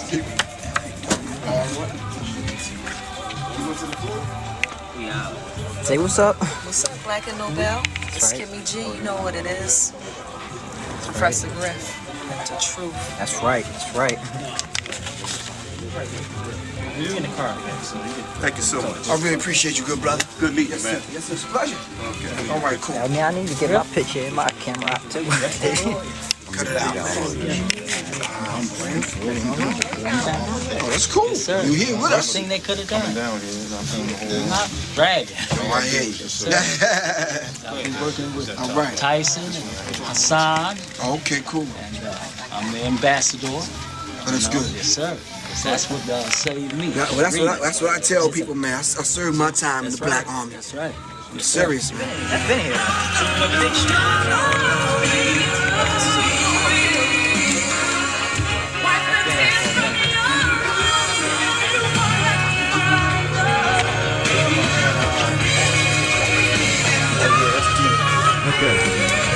Okay, so now let me play the interview he did, because like I said, he cooks. He cooks. My brother cooks, as you heard right here. The different things, the different bits of information that he had back then. All the shit that everybody talking about now, he knew about way back when. Donnie Peoples here. The net is watching. Got my special guest here, the great Professor Griff. For y'all who don't know, a lot of y'all might be too young to know. You know, Professor Griff, the great public enemy, as y'all know. You know what I'm saying? And to me, that was just like the last of the righteous era on the tube. You know, ever since that era, it's been downhill. So you know what I'm saying? At the end of the day, you know what I'm saying? I'm glad to see you doing this thing still. He's still getting that message out to people like me that's still in their 20s, so we can carry it on for generations and generations. So without further ado, because I know I'm rambling along, I want to introduce the man himself, great Professor Griff. Peace, greetings. How you feel? All right, my brother. All right. So Griff, for everybody who don't know, you know what I'm saying, we want to let them know what you got going on. For people who don't know, like I said, a lot of my viewers are young or whatever the case may be. Why don't you tell them where you coming from and what you got going on? That's a good question. Simply because a lot of times when you talk about where you came from, it's an era probably before anybody in this room was born. You understand what I'm saying? And to tell people how it was, it's hard for people to grasp the whole concept of being out on Long Island. We call it Strong Island. And we seen the trains coming, the Long Island Railroad coming through. And on the trains, somebody had tagged their name or tagged some graffiti or tagged some kind of message on the train. And we seen it go by. And we trying to figure out, okay, where's that train coming from and what's going on at the beginning of that journey for that particular train. So it led us to get on the train and to follow it back to the Bronx. And we kind of figured hip hop was going on. You understand what I'm saying? Right. How did Jersey know? The PATH train. How did all the trains and the subways that went underground and went to the Bronx, out of the Bronx into Brooklyn, Queens, Staten Island, Governor's Island, Reese Island, Long Island, went all throughout New York to let people know something was going on in the Bronx. That shit took 10 years. 10 years. We heard it. We seen it. We seen the graffiti. We was hearing something bubbling under. We heard some things. But in order for you to understand and know and understand hip-hop, you had to be there the first 10 years. We understand a lot of us don't read. You understand what I'm saying? But this is for those of us that do. As a matter of fact, this is the reason why we have to communicate through this medium. Right. Because there's a lot of cats right now sitting back, watching some porno shit, lighting L's, drinking and shit. That's like saying, yo, I ain't trying to read that, dude. You understand what I'm saying? So we got to put it on YouTube for them. Break it down. And we see you. Right. We're going to get your ass anyway. Willingly or unwillingly, we coming for you.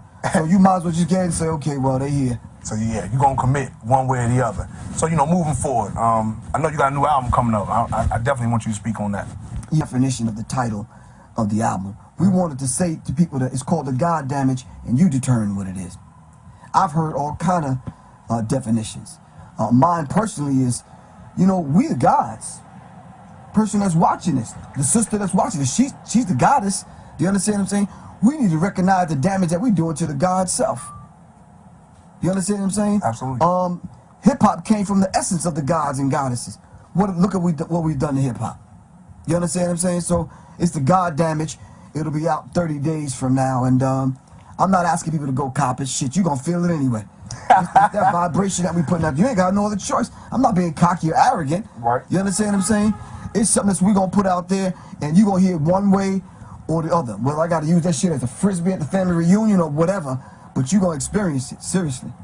So moving forward, it's some other things we want to talk about. Obviously, this getting a lot of play now. It's coming to the forefront. People really wasn't aware of it. Even myself, back in the day when Pac did the album Cluminati, and I just thought it was just a catchy name or whatever the case may be. But now I'm aware. I'm like, he was basically dissing the Illuminati. So I'm automatically convinced that that's who got him killed, just by comparing both of the names. But for the viewers who are not too aware of the Illuminati, what is the Illuminati? Well, like real basic and like elementary teachings, the Illuminati simply means holders of the light, the torch bearers, the light bearers. Anything dealing with the light, because they feel that they are the ones that's going to lead the way into this new millennium. So when you see the light bearers, you're actually talking about this hidden hand, so to speak, of people who really truly control things. So when you hear the Illuminati, it's the illuminated ones, the light bearers, the torch bearers. And the prime example of that is when you see the Olympics. They take the torch through every city in town, every city, and it comes to America, and they pass the torch. That's a sign of the Illuminati. The Statue of Liberty is the sign of the Illuminati. Shell gas station. The shell is not an actual shell, it's a rising sun. MasterCard, because they call themselves men of towardness, those that operate between the rising and the setting suns, because they're sun worshippers and they believe in the light. You understand what I'm saying? That they're the light bearers. So they leave signs and symbols. I could take out a dollar bill and break it down from top to bottom, back and forth. You understand what I'm saying? These are the people that hid themselves into. And that's why they call them the architects of the world as well. They call Freemasons the architects of the world for that simple thing. They leave little things hiding in plain sight on purpose to leave their mark. Woven themselves into the fabric of every aspect of America.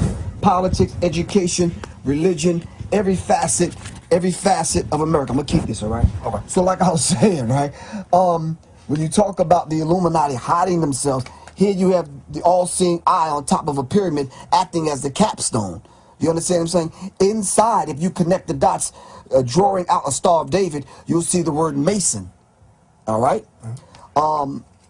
But actually, the word Mason, if you scramble the letters around, is the ancient order of the Noble Mystic Shrine. All right? But not only that, see, they hide cute little things like that because they know that we don't know the symbols, symbology. We're not symbol literate.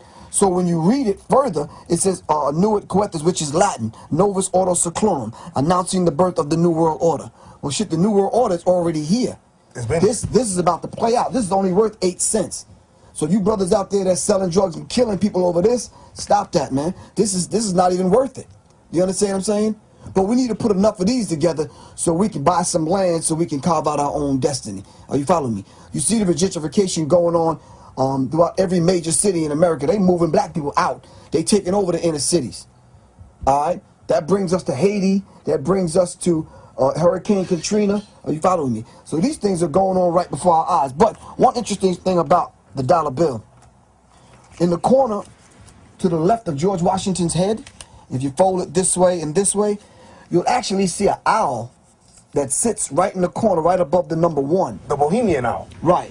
Which is their logo, simply because the reason why they chose the owl is because the owl sees things in the dark. The owl is wise, and the owl always makes that particular sound called who, because we don't know who. Are you following me? Right. But the owl represents the District of Columbia. That brings me to your friend, not mine, Barack Obama. Barack Obama. You talking about Barry? Yeah. What's up, Barry? Barack Obama is the president of a corporation, and he's not the president of the United States of America. Absolutely. Their logo is the all-seeing owl. Now, to prove that, I always say in my lectures that if you find any watch ad in any magazine, the time is always 10:10. Why? Simply because the District of Columbia is designed 10 square miles by 10. That's the government, not everything else. That's what he's the president over. A corporation. What is a corporation's main entity that they buy, sell, and trade? You. Are you following me? You a useless eater to them. You a sheeple. Are you following me?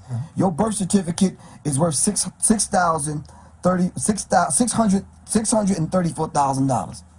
And this is what they use as collateral with Britain. And that's the only thing that they run in America. You're a human resource. You understand what I'm saying? This is why you have no right. So for people who don't know, who runs the Illuminati? Who are the founding fathers of this whole demonic? What I do is, rather than talk off the top of my head, is your dollar back. At the top of my head, I go to books like this, Bloodlines of the Illuminati.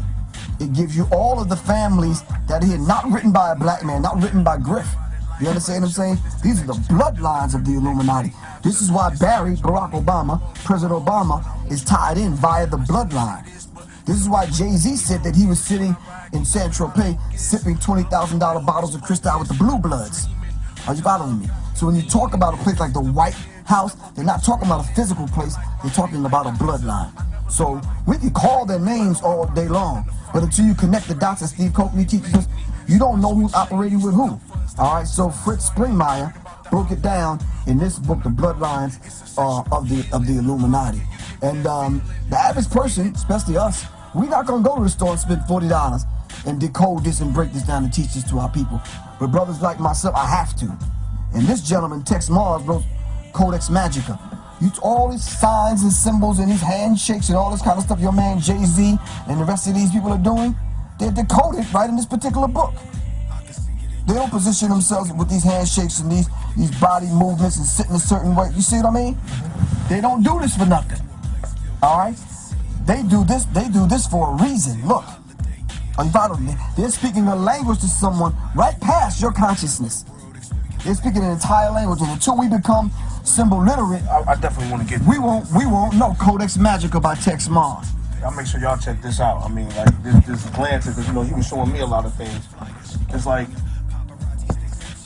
yeah, here, all the different poses and stuff people do. Right, and handshakes and whatnot. We got to understand why these people sit the way they do and send signals the way they do, and the whole language that they use, being a symbol literate. You understand what I'm saying? And we gotta understand that, because they're speaking a language right past us. A lot of people ask me. Matter of fact, Tavis Smiley asked me in my book when the cameras were turned off. He said, because I came to the interview on the Tavis Smiley show with books and newspapers and shit. He says, well, you can leave that backstage. I'm like, nah, I might need it. So I just kind of set it right there on the coffee table. But they made sure they didn't get it in the shot. Because if he was to go in on some of these things, I wanted to show them that this is not coming from me. God is no respecter of persons, man. God don't care who you are. The truth is the truth. Listen, if it starts to rain right now and all of us went outside, you think it's not gonna rain on you like it's gonna rain on me? God is no respecter of persons. When the truth hits you, it hits you. So what is Illuminati's purpose in the industry, and when did they infiltrate the industry? When did this all start in the industry as far as music? Well, globally, they want a total global enslavement. They want to control every facet of everyone's life, everything moving, breathing, thinking. They want to control everything on the planet. Okay. Now, I'm 49 years old. Before you was born, I was giving this lecture. You can go back into the archives and say, okay, well, damn, he was talking about the New World Order and the Illuminati a long time ago, which I talk about that in my book when I deal with the occult science. But it first hit me when a man by the name of Steve Coakley started connecting dots. And I already knew some things prior to that, but when he started actually putting it up and connecting the names with the organizations, with the people, to black people, in and out of music, in and out of education and politics, I said, oh wow, this is a lot deeper than I ever thought. So when I started actually putting up physical charts and connecting people's names, I said, oh, if it's happening with the World Council of Churches, with the Creflo Dollars and the TD Snakes and the Eddie Wrongs and them, then it's happening in music. And sure enough, when I started pulling the cover off of Sony, we started pulling the cover off of MCA and some of these major record companies at the time, it's there. There's a man by the name of John Todd. If you put his name in the search engine, he talks about, I should have turned that off. That's the Roots, by the way. You heard the Roots' new album? Yeah, bro. That's kind of fly. But anyway, John Todd actually talks about how they had a secret chamber down below the record company where they used to take your master, put it on the altar, and do rituals around your music. I've heard of that. This is real. Do you understand what I'm saying? So when I started connecting the dots, it just hit me, man, like somebody cold cocked me. And I'm like, wow, it's right here, right in front of me.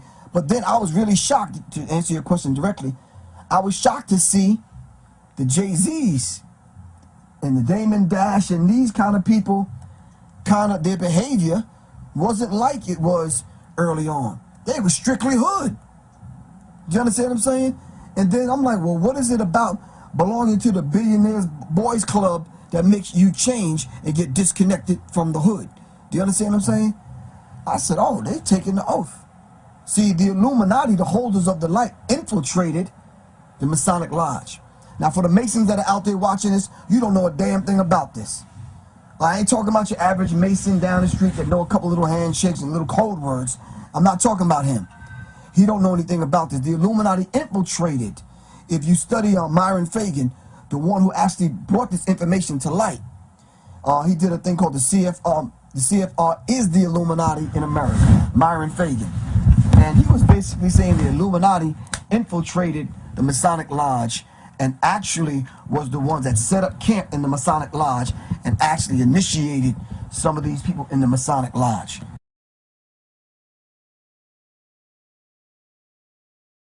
And once the Kanye West and the Nas and these kind of people kind of took that oath, it's a wrap, man. So let me ask you this, like with Nas, especially, like, I always thought Nas was speaking against the powers that be, especially with the last album that he released, the Nigga album. Like, I felt like out of all the mainstream artists, he really was the one to kind of expose some of the stuff that was going on and kind of speak out against it. You know, not like how Tupac did. I don't think he went as far as that. But at the same time, he did kind of come out at them. I think Nas in a clever way, and we have to respect Nas for this. Beautiful brother, talented artist, but he has to juggle this thing like we got to juggle this thing. He got to survive. Do you understand what I'm saying? And I think he was up in that space. I think some shit was revealed to him, and he said, look, if I don't play both sides of this thing to get out of this shit alive, I'm going to end up like Tupac. Personally, that's what I feel. Nas may be watching this. I know Nas. Nas knows me. You understand what I'm saying? But that's what I'm thinking. That's what I'm feeling watching Nas and the moves that he's making. Throughout his whole life, because Nas, to me, I felt like they always tried to position Nas in Jay-Z's position. You know what I'm saying? Like, as far as, like, I feel like they approached each artist from different coasts, the main artists at the time, and approached them with the same ultimatum. Right. And the ones who they felt like didn't want it and were probably going to reveal something, they ousted. Right, but you know, so it's an interesting point, simply because I tell people all the time, you don't choose them, they choose you. Right. So they had their eye on Nas for a long time. Now, we can't sit there and say for sure that they approached Nas, but I'm telling you, I'm willing to bet some money that they did. Look at his career and some of the things that he was trying to do. You understand? On a street level, trying to survive in the industry. He was battling Jay-Z at the point where he flipped and signed with Jay. And I'm like, wait a minute, dude. You just ate his ass alive with the ether. You understand what I'm saying? But yet you're going to go sign with your rival? Come on, something's up with that. Right. See, that's the Hegelian dialectic principle. You know, that's the three-step solution. Problem, reaction, solution. You know, the same thing that Kanye and 50 Cent did. Made us think that they were against one another. When they started competing who's going to sell the most records, shit, they was probably in cahoots with one another to get that cheese, get caked up. You understand what I'm saying? So what do you feel about, like, so you feel like every artist who's in that money space, the Puff Daddies, the Jay-Z's, the 50 Cents, the Kanyes, the Eminems, the Dr. Dre's, all these people, the Ice Cubes, are they a part of what's force feeding us with all this? Yeah, but they want to know, and I want to look in the camera and tell them to their face, man, your ass is a peon. When them crackers get a hold of your ass and they decide to do away with you like they did Michael Jackson, I'm warning you, I'm telling you, they killed Michael Jackson. I believe that. When they ready to get rid of your ass, you are done. And your ass cannot come back to the hood. You seen the DVD rap sheets? Nah, I'm not here. Well, this white boy actually got the dossier 500 page thick from the police department. And he actually took it around with a film crew such as yours, and he actually put Snoop on the camera. He put a few people on, 50 Cent and other people on film looking through the dossier. You know why? Because inside of the dossier, like it is here, the names of your children, your wife's name, your house, what kind of car you own, social security number, they have their bank accounts number, everything that they could possibly have in that dossier they gave to this white boy. And they used that dossier to pass around to police agencies. This is how come when we show up in Miami for a party or whatever, like the party you about to have tomorrow or this weekend or whatever, oh, it's a wrap. They already know you coming. And then slick ass, gay ass Puffy. Puff. What is that book at? What the hell I did with that damn book? Mark Curry's book. Mark Curry talked about, is there some books over there? No. But anyway, I know it. Mark Curry's book, Dancing with the Devil, how Puffy burned the bad boys of hip hop. He talked about that. You understand what I'm saying? So when you talk about Puffy hiring these gay French and Italian and European white dudes to design his clothes, we found out that they had put an implantable biomicrochip inside the label. So like the jeans you got on, that may not even be your size, but when you went to the store, you said, man, I get a 42 regular. Well, they took the small, medium tags and put it on the extra, the large, and the extra large jeans. Are you following me? So naturally, the pants to be baggy. Then they married on the jail culture to hip hop, and now the butt crack became the new cleavage. Are you following me? Slick devils, man. This is why you get the dudes in the streets now with the funny little hairstyles and the earrings and the white tees and the cute little tight skinny jeans and this kind of thing. It's feminizing hip hop. Thank you, Puffy. We really appreciate that. Wow, that's deep.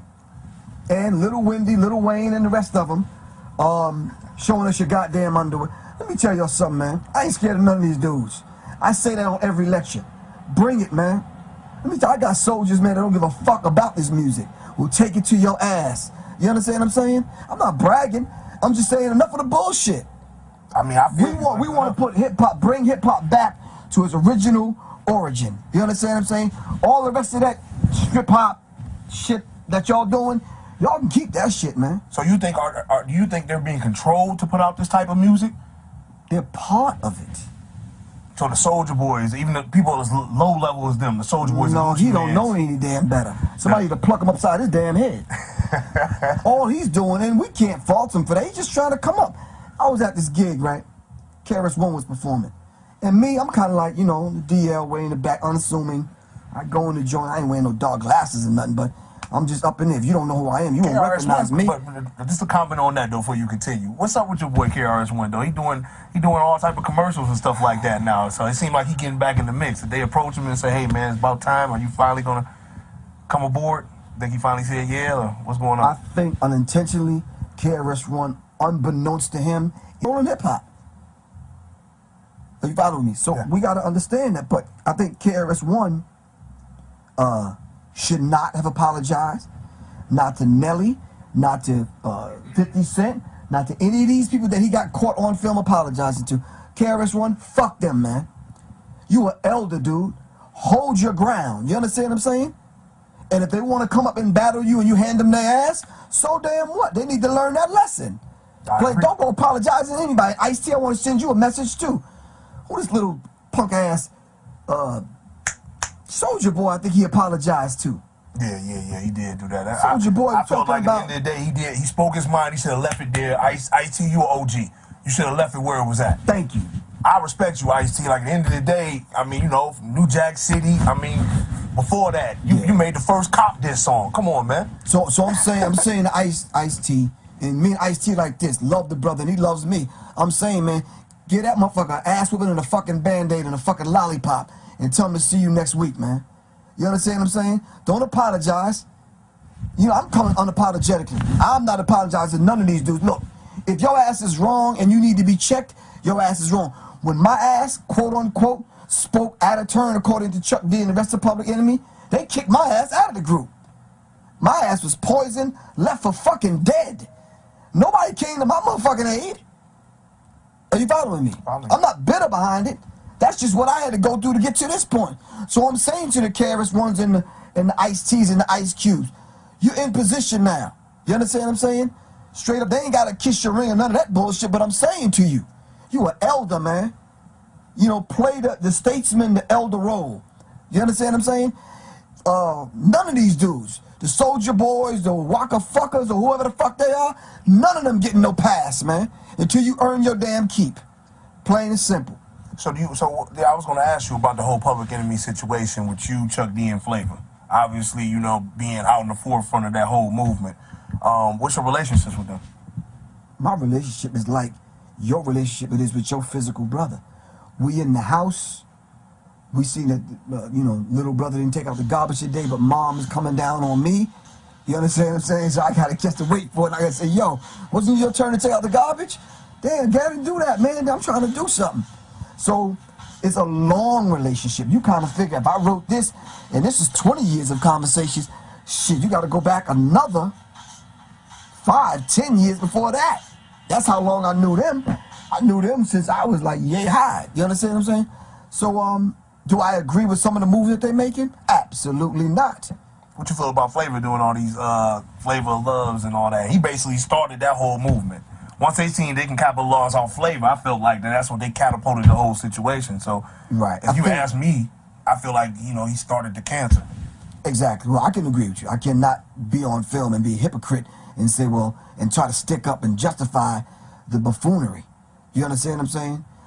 My position inside of the circle was like, look, dude, we're the most socially conscious, politically conscious hip-hop group ever in the history of music. You cannot go out like that, man. That generation that's coming up is viewing us, Public Enemy, through the eyes of VH1. And VH1 is slick because VH1, Video Hits 1, never play videos. What were they designed to do then? I defy anyone watching this. Go do your history on VH1 and look at the people behind VH1. I guarantee you, them bastards are the same people that's connected with the people that put together Facebook. Agents for the goddamn government. You understand what I'm saying? So we got to understand it. But Flavor should know better. Professor Griff should know better. The Chuck D's, the KRS-Ones, we know better, man. You understand what I'm saying? We're playing right into the hands of these people, and we're actually giving them ammunition to use against us. You know, I had a song that I put out, one of my first songs of my first album. I said, look, pass the ammo, man. Now, I want you to help me. I want you to help me with this, because I end up watching the piece. Hold up. Let me just say one last thing on the Flavor thing.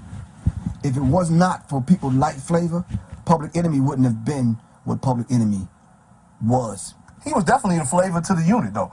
I mean, he was definitely he drew people. All the knuckleheads. He drew the people that's watching YouTube right now. He drew them to the group so me and Chuck can actually put forth the agenda. You understand what I'm saying? The message. Right, but so to cap that off, I got a mad love for Flavor. You know, Chuck and the rest of the brothers in Public Enemy.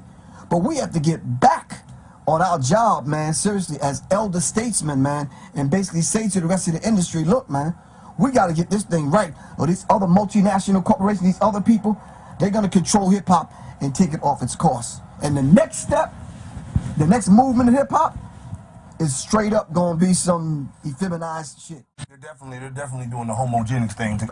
They're combining both of those real heavy. They're trying to make the blue and the red go together and make a swirl real quick. Right, so now it's cool to wear pink underwear matching your teeth and matching your belt buckle and saying little cute shit on stage and nah. I like to call it voguing.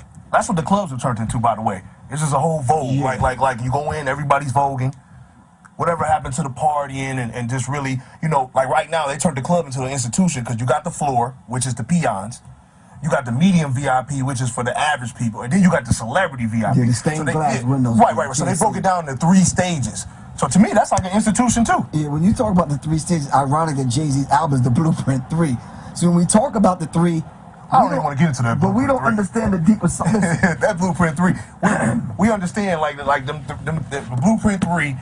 Like once I found out Jay-Z studies Alexander Cromley, which is Aleister Crowley. Yeah, Aleister Crowley. I apologize. He's basically like the messiah of the new age movement. They all refer back to him. And when I seen that "Do As Thou Wilt" on his shirt, which is the whole of the law. Yeah, when I seen that on his shirt, and I hear him talking about evolution is progress. Right. Basically meaning ushering in the new age. And when they put out that video on to the next one, which I feel like, listen, because I'm going to keep it funky, right? Because that's what I know how to do. Y'all know me.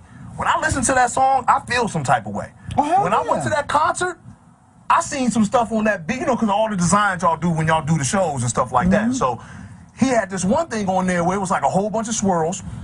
And you seen a picture of like Satan, like the vampire Satan, like the Dracula face Satan. Then you seen a black church behind there, and it was like the hypno sign, like with all the swirls and stuff like that. I actually have it on my phone because I was in the concert. And I asked my one man in Houston, like, you know, did you go to the concert, whatever? He's like, yeah. And I asked him about that one particular scene. He said they did the same thing at that concert too. Yeah. So I'm thinking like you're putting together this big Blueprint 3 tour, doing that, you know, with the hypnos and stuff. Is you trying to go around and hit me? Because I mean, look. Phillips was packed. There's about like 30,000 people in there almost, it felt like. You know what I'm saying? So if all these people are seeing that one sign, what do you think that means? Like Jay won because he initiated all of y'all. You went through the ritual. I'm sorry about it. I got to throw away my Blueprint 3 CD. No, you actually went through the ritual.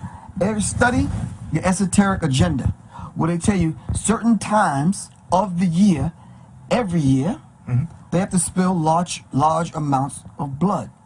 They have to pull, they're like psychic vampires. They have to pull your energy. 30,000 people throwing up the all-seeing eye of Lucifer, throwing up the Baphomet. Oh, they got you. They got your energy. You drained, dude. You leaving there dizzy.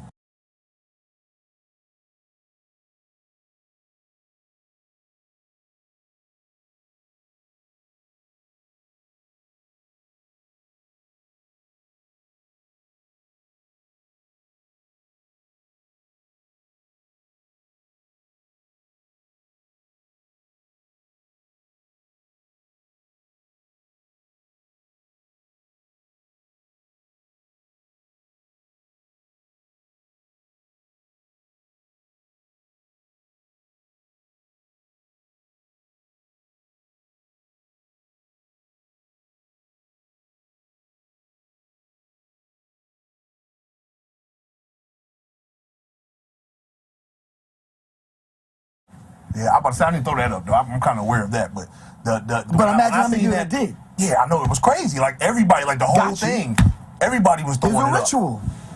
And it's crazy. It's crazy how, you know what I'm saying, like they pull it off on you like that. And like with Jay-Z, I have so much respect for Jay. But it's like now as I'm becoming aware and I'm awakening to what's going on. Like I said, me coming out the young culture or whatever, it's sad, man. Like it's really sad. Like how can you deceive so many masses of people when everybody listens to Jay? He is doing the bidding of his masters. And he's doing a great job though. That's why they're rewarding him with basketball teams and that's why Jay, for real, y'all gotta understand, Jay is the most powerful man in hip hop right now. Not Puff Daddy, not 50 Cent, Jay-Z. Well, he does the bidding of his masters well. That's what I'm saying. I beg to differ with that. The most powerful men in hip hop, we don't see. Oh yeah, they don't have mics.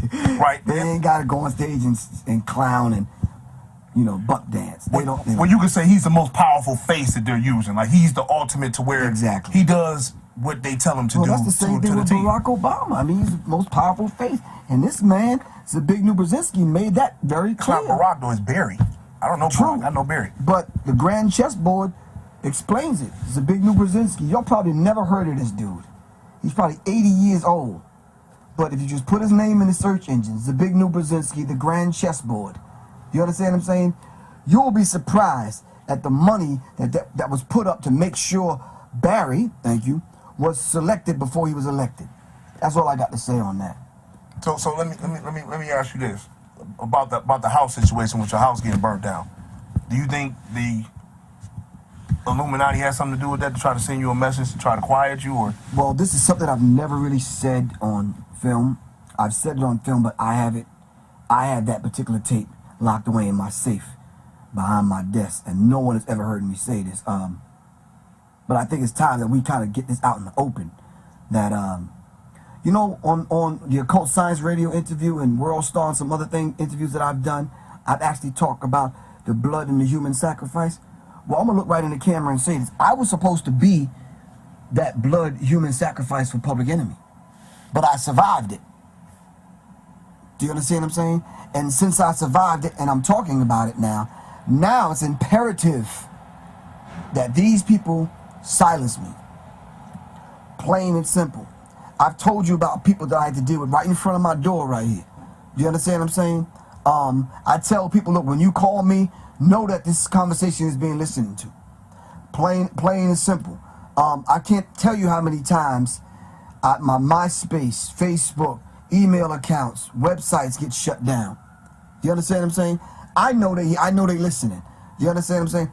To a degree, I know these days are numbered for me. You understand what I'm saying? But I have to do what I have to do because I know they got to do what they have to do. My house burning down, that wasn't no accident. That wasn't no accident. But see, I'm not tied to the material.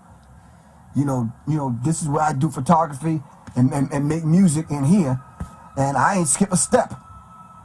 And I really appreciate all the people like, your people, y'all's people stepping up. Brothers was just putting money in my hand when they see me in the street. They was going online and going to PayPal and putting money in my account to make sure that I stayed alive. And the people actually stepped up, man. And I wouldn't be if it wasn't for the people. Yeah, because the people are waking up. They're getting aware exactly. now. And you know what they said themselves? That Professor Griff, man, but I may not agree with everything he got to say or the way he say it, but hey, man, that brother's a soldier. And if they came at that brother like that to silence him like that, I gotta support the brother. I mean, $5, I ain't gonna miss that. You understand? So people were giving me used books. I had 3,000 books, man. All my books couldn't even fit in these 3 rooms. That's real. You understand what I'm saying? I mean, I had a DVD library that'll blow your mind. And to come home, I wasn't even in town at the time. To come home and look at the shell of my house, I'm like, God damn. So I'm walking in, with a wet t-shirt over my mouth. I'm going through, seeing if I could salvage some things. It was like critical. And then for the insurance company to fight me tooth and nail, even down to the lawyers, man, just probably paid off. So have they ever tried to approach you, though, and try to get you in with you knowing so much? I'm pretty sure that, has anybody ever tried to approach you to get you into this so-called? Let me tell you what your man Hustle Simmons said to me. I'm at the Million Man March, or the Million More Movement. I think it was the one after that. Behind stage, dignitaries and all the important people were there. So I'm talking to Russell, and I'm like, look, man, did that whole Jewish thing affect your life like it did me? He says, man, all you had to do was make a hit record, and that would have been that. Or basically, in other words, all you had to do was come on in. Basically, you understand what I'm saying? Chill the fuck out. We would hit you off, just kind of like, everything would have been cool. You mean to tell me all this time my life has been ruined? I've been poisoned, shot at, house burned down, all kicked out of Public Enemy, all this shit, and you tell me in a fucking fleeting moment behind stage somewhere that all I had to do was make a hit record?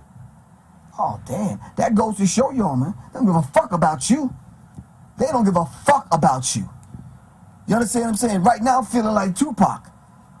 They don't give a fuck about us, man. They killed that brother, man. That brother was on something. You got to question Quincy Jones about that.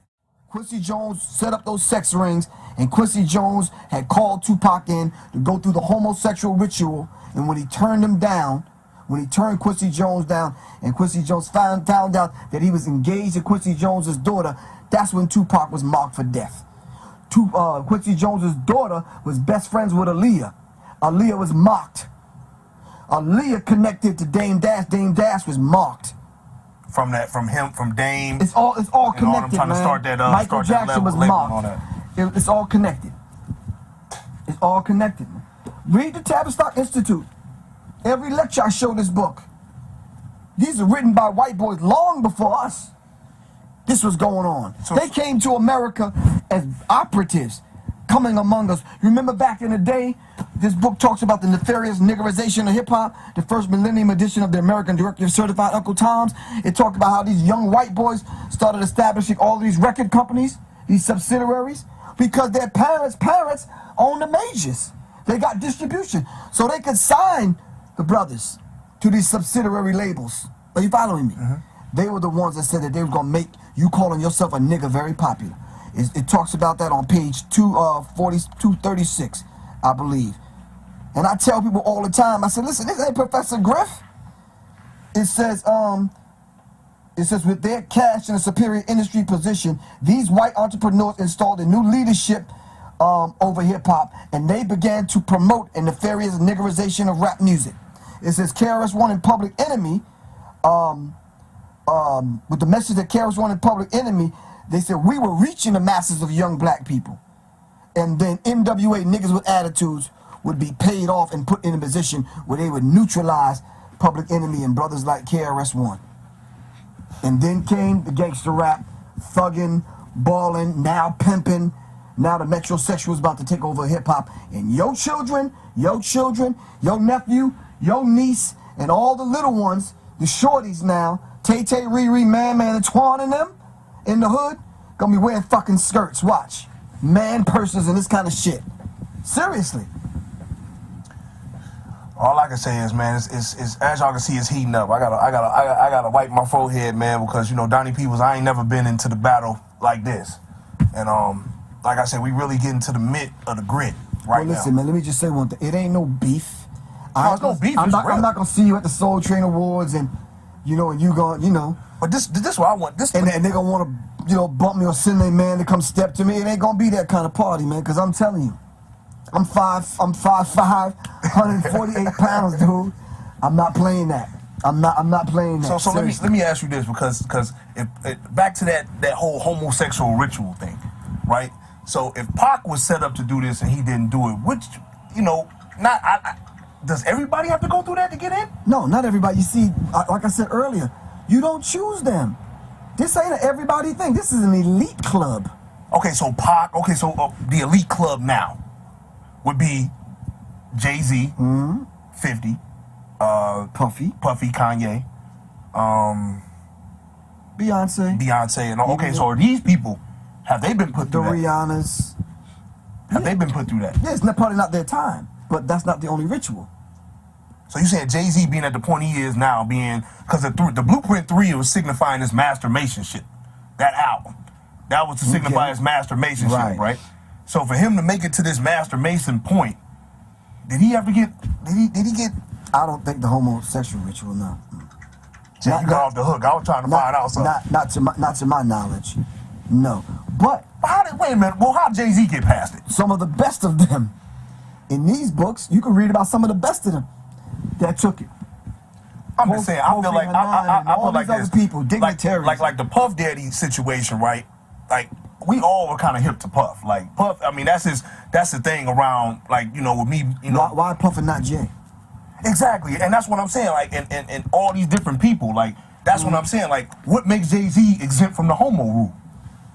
This is what I want to know. Like, what makes him exempt? Is he that cool? No, I think they just have another path for him. What do you mean? Like, what?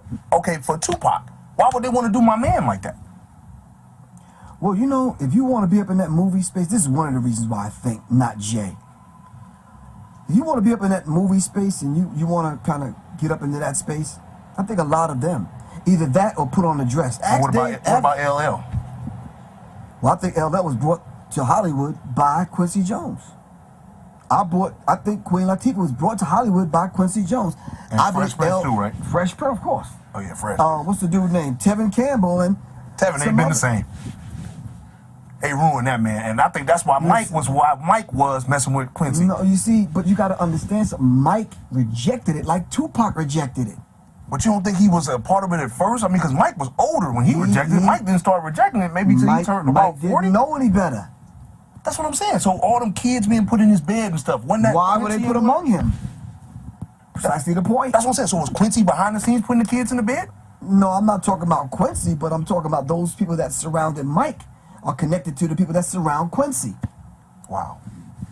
You understand what I'm saying? Absolutely. And it's like, do your thing. We got to initiate you. We got to bring you in, whatever.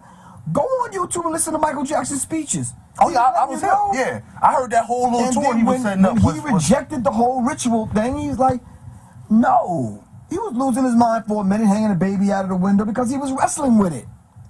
Then they came at him, and it was like, look, man, we're going to bring you up on charges, dude. Take pictures of your fucking freckles on your dick. You understand what I'm saying? And at that point, we were already like, the hell with Michael Jackson.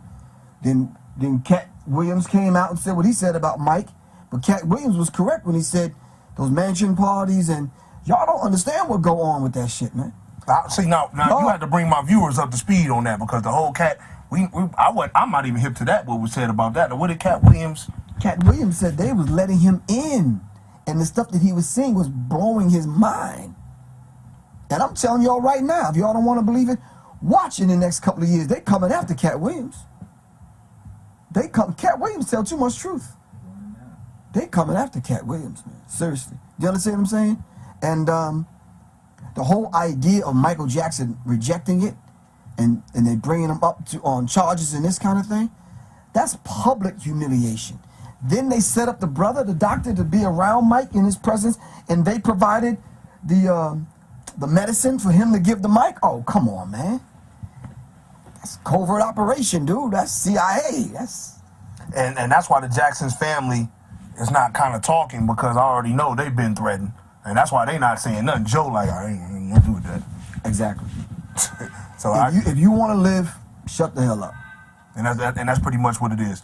That's what it is. And a lot of times, we don't have a lot of time to tell the entire story, but I hope within the next 6 months, I'll be able to decode the stuff that I'm showing you here, especially, how they murked William Cooper. Oh, I have that book at the house. You understand what I'm Behold saying? the Pale White Horse, yeah. William Cooper, Alex Constantine, John Coleman, who also wrote the Committee 300, John Potash, these people that don't look like us, but they've documented it. Okay.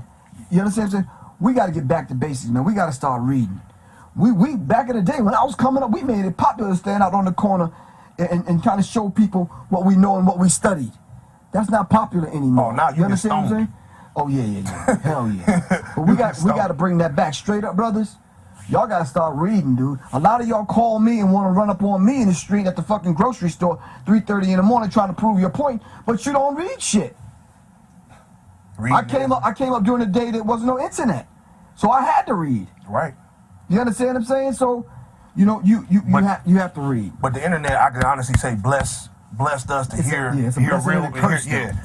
real people like you, though. Oh, give thanks. You know what I'm saying? To be able to, because like you said, if it was just strictly on reading, then I would be totally ignorant. I'm just now starting to get my reading on, so to speak. Yes, but it that's takes it. the internet to Right. make me want to read. That's the man in you admitting that. You understand what I'm saying?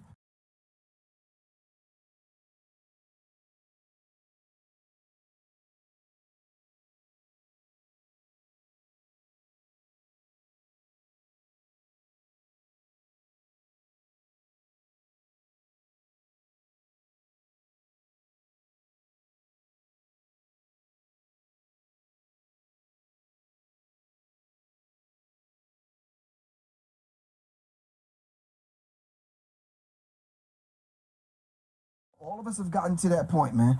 I mean, I got volumes of stuff over there I can admit that I haven't read that I know I need to. Do you understand what I'm saying? But it's one of those kind of situations where I literally, man, have to put some of my studies on hold, man, so people can kind of catch up.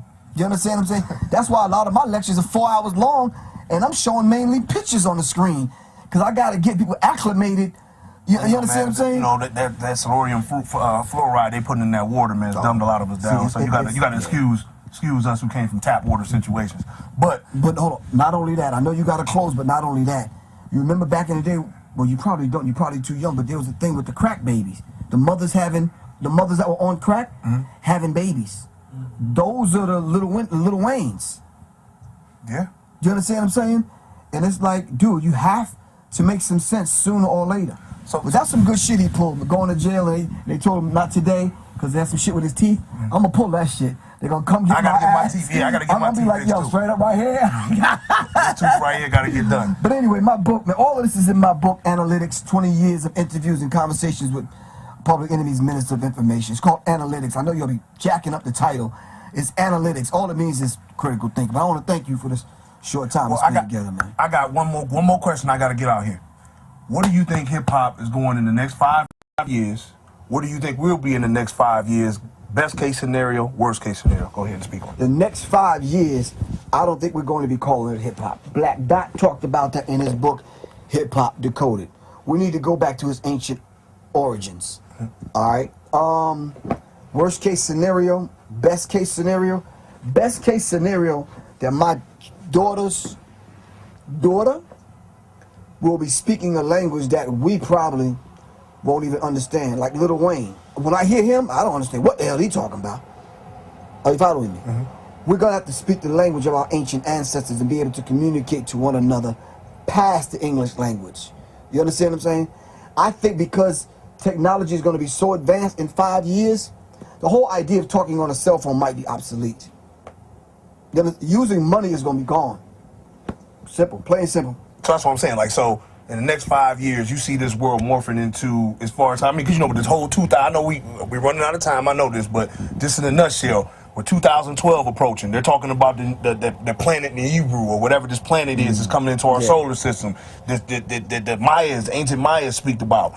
Like, where do you see all that going? Well, you know something, for those that are believing this 2012 thing, if you don't know shit about the Mayans, be quiet, because that's the only thing you know about the Mayans.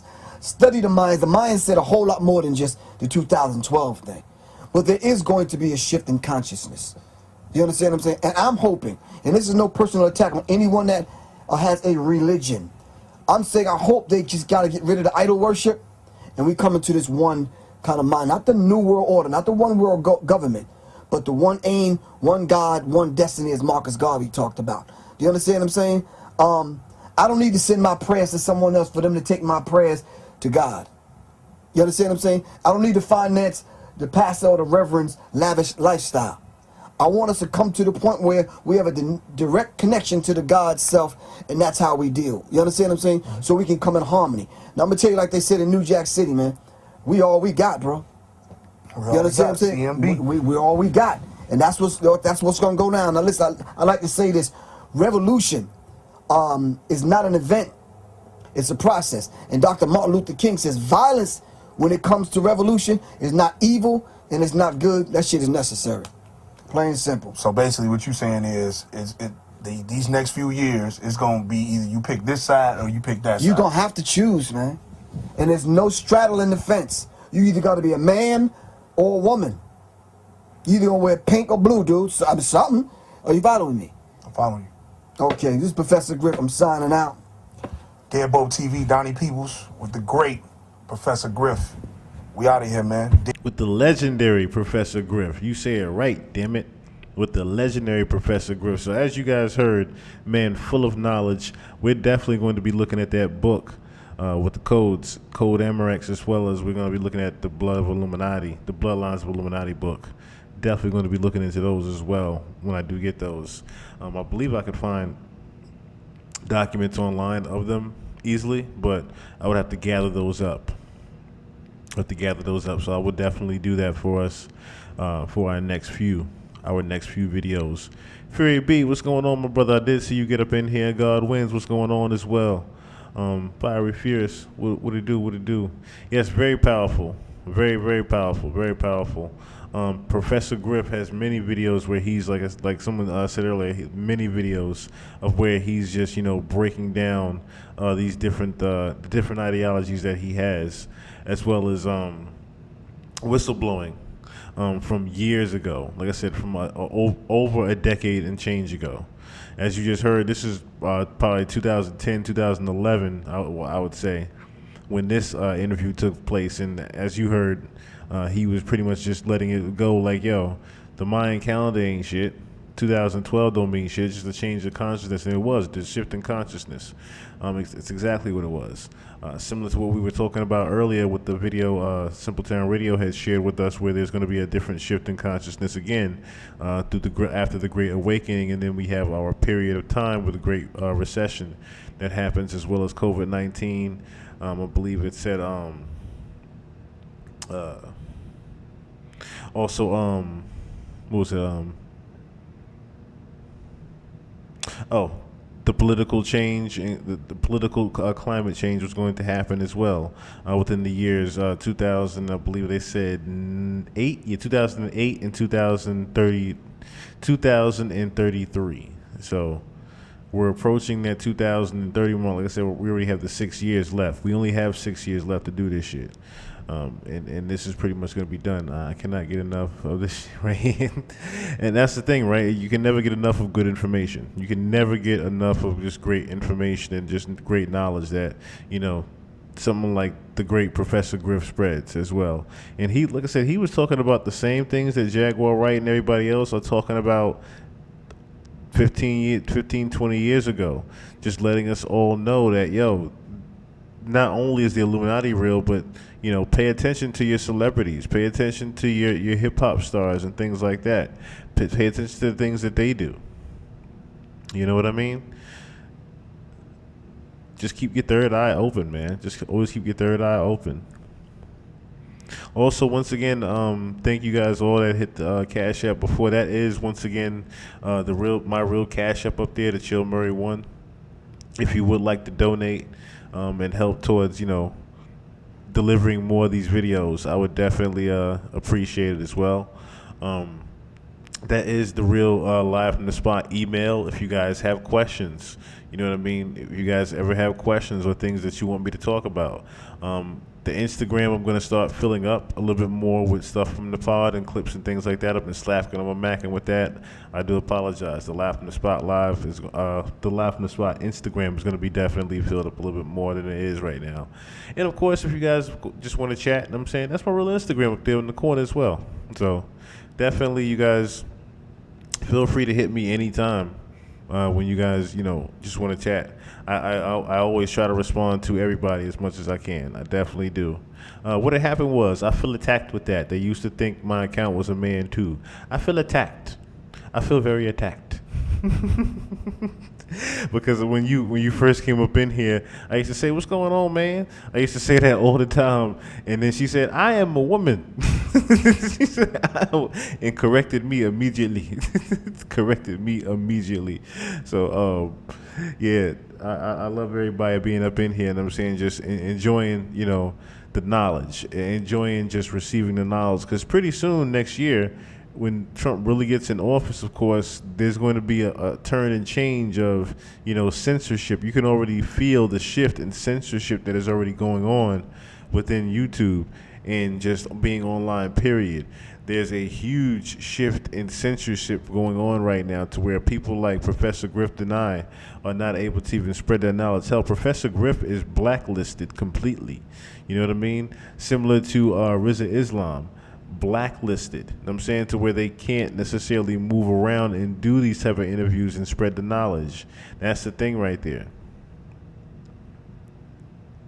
That's the thing right there. They doing it to Simple Town Radio too. Wait, what? Wait, what? Oh, my bad. My bad. See, I done goofed up again. I done goofed up again. But see, all right. So, for everybody that didn't know, for everybody that didn't know, Twitter or Rumble, I need to get a Twitter. I need to get a Rumble. I need to get Rumble popping. I need to start spreading more. I need to start promoting more on Twitter. I do not use Twitter as much as I should. I do not use it, but it's the same thing. It's the same thing. Yeah, Simple Town Radio. I didn't know that. I didn't know that. See, I'm glad. See. This is why I stopped saying bro. I stopped saying man. I stopped saying all that when y'all come in the chat. I just started saying your names. I just started saying your names because, oh my goodness, I got parched now. I got caught out there too much. I got caught out there too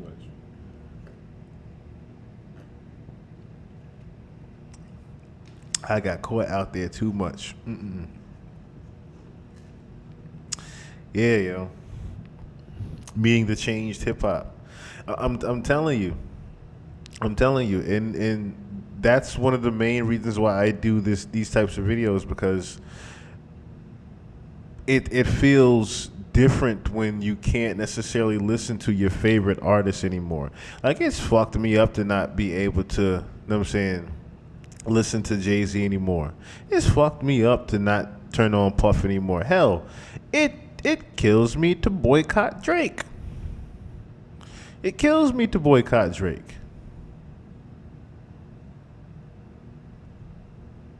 It really kills me to boycott Drake nowadays.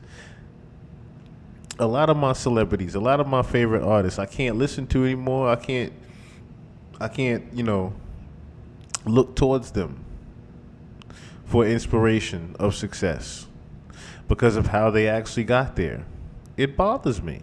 It truly bothers me. Yes, I mean, my mom's was talking about that before, like, a lot of her old, even down to the Little Kims, a lot of our old favorites, you know what I'm saying? We're finding the truths about nowadays, and it's just sad of the shit that we didn't know about or weren't privy to that was right there in front of our faces. That's why it's very important for us to look at the Code Amerix book, because then we can start seeing different hand signals and hand gestures that they were doing right in front of us. We could also start seeing who was in what, you know what I mean? As he said earlier in the beginning, right? And I mentioned this before, too. Not all Freemasons are the Illuminati. The Illuminati is just the Illuminati and the 13 bloodlines itself. That's it. Certain Freemasons have no knowledge whatsoever of what's going on with the New World Order and things of that nature. Certain Freemasons in their Grand Lodges have no clue whatsoever of Project Bluebeam and what it actually entails. Hell, a lot of them probably aren't even privy to or paying or care about, the new technologies of weather manipulation, or what we looked at earlier, the nervous manipulation system with US 6506. Do your Googles on that as well. It hurt me to cut Denzel off. Yeah, see, that's the thing. Even Denzel, I didn't even play that video yet. I still haven't looked at that. We might look at that later on. But I still haven't, looked at Denzel's joint. Yeah, he's another one. Just all of our celebrities are nothing but fallen angels if you think about it. And they're still continuing to do what they do because they still want to keep their money. So they're going to play those roles. I mean, Denzel, perfect example, was just talking about I kissed a man in my last movie I did. They cut the shit out, but I kissed a man. I just want y'all to know that. Nigga, what? You could have left that information away from me, Denzel. You could have left that information away for when, you know what I'm saying, your time was done. But you didn't have to hurt me like that. American Gangster is one of the greatest movies of all time. You ruined an American Gangster for me, sir. Why are you doing that to me? You're ruining Training Day for me. Why are you doing that for me, sir? I didn't even watch all of the Book of Eli. Damn it. Why are you doing this to us? But I mean, hey. Telling all his sins sound like Richard Pryor, right? Because on the way out, everybody tries to get right with God and let everybody know what they were doing beforehand. They try to make sure that there are no regrets, because that is literally what hell is. Hell is you repeating the loop of your regret. That's why I try to just, I try to stay clean within my spirit and soul. I try to stay clean in my soul as well. I do try that. We had the 2:30 mark, and then we did hour before, so we've been here about 3.5 hours, and it's I know it's 2:30 and on the East Coast, and it's 1 o'clock here. It's 1 o'clock here. All right, so you know what? Screw it. Since we are on the subject of things, fuck it. Let's take it to the stage.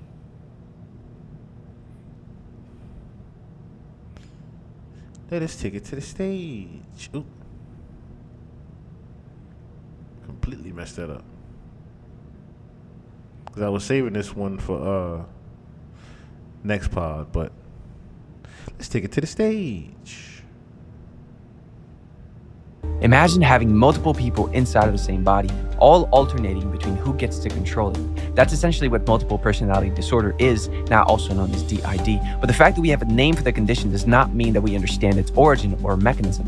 Sure, the textbooks might say one thing, but none of the people writing these books have actually experienced what it's like to have multiple personalities. But today I spoke to someone who did, and the truth is a lot darker than what we've been led to believe. Hello and welcome back to the Almost False podcast, where I interview regular people with incredible stories. Today's guest used to suffer from multiple personality disorder, which is a mental illness that is not often talked about. Her story ends in a pretty wild way, so make sure to stick to the end. But before that, we had to talk about her dad. He had peculiar interests, dabbling in witchcraft and owning an occult shop, but it wasn't before he became a Freemason that Elizabeth's life started to fall apart. And there is no question that his mysterious practices were linked to Elizabeth's disorder, if you can even call it a disorder. So I want to say when he started that first early shop, it wasn't as successful. And I think it was, again, because he wasn't doing like those big, powerful spells. And I remember him having to shut that shop down. Then he opened up another shop, and then this is when he started taking these trips. When my mom said it, he was caught up with these funny people. He was taking trips to Miami, he was taking trips to Las Vegas, and I'll never forget. Now, this was when he lived in this other house where he had gotten this special stature like built in his altar room, and he went all out. Like now, he had gone all out.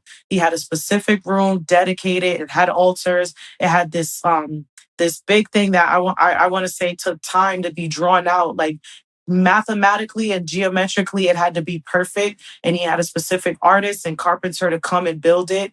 And then I remember too, just him having all these books and all these meetings with these different people. And so the reason I know that that's what it was, because at this time I'm about to be into my early teens, but my brothers are older, and my brothers would say it like they actually were forced.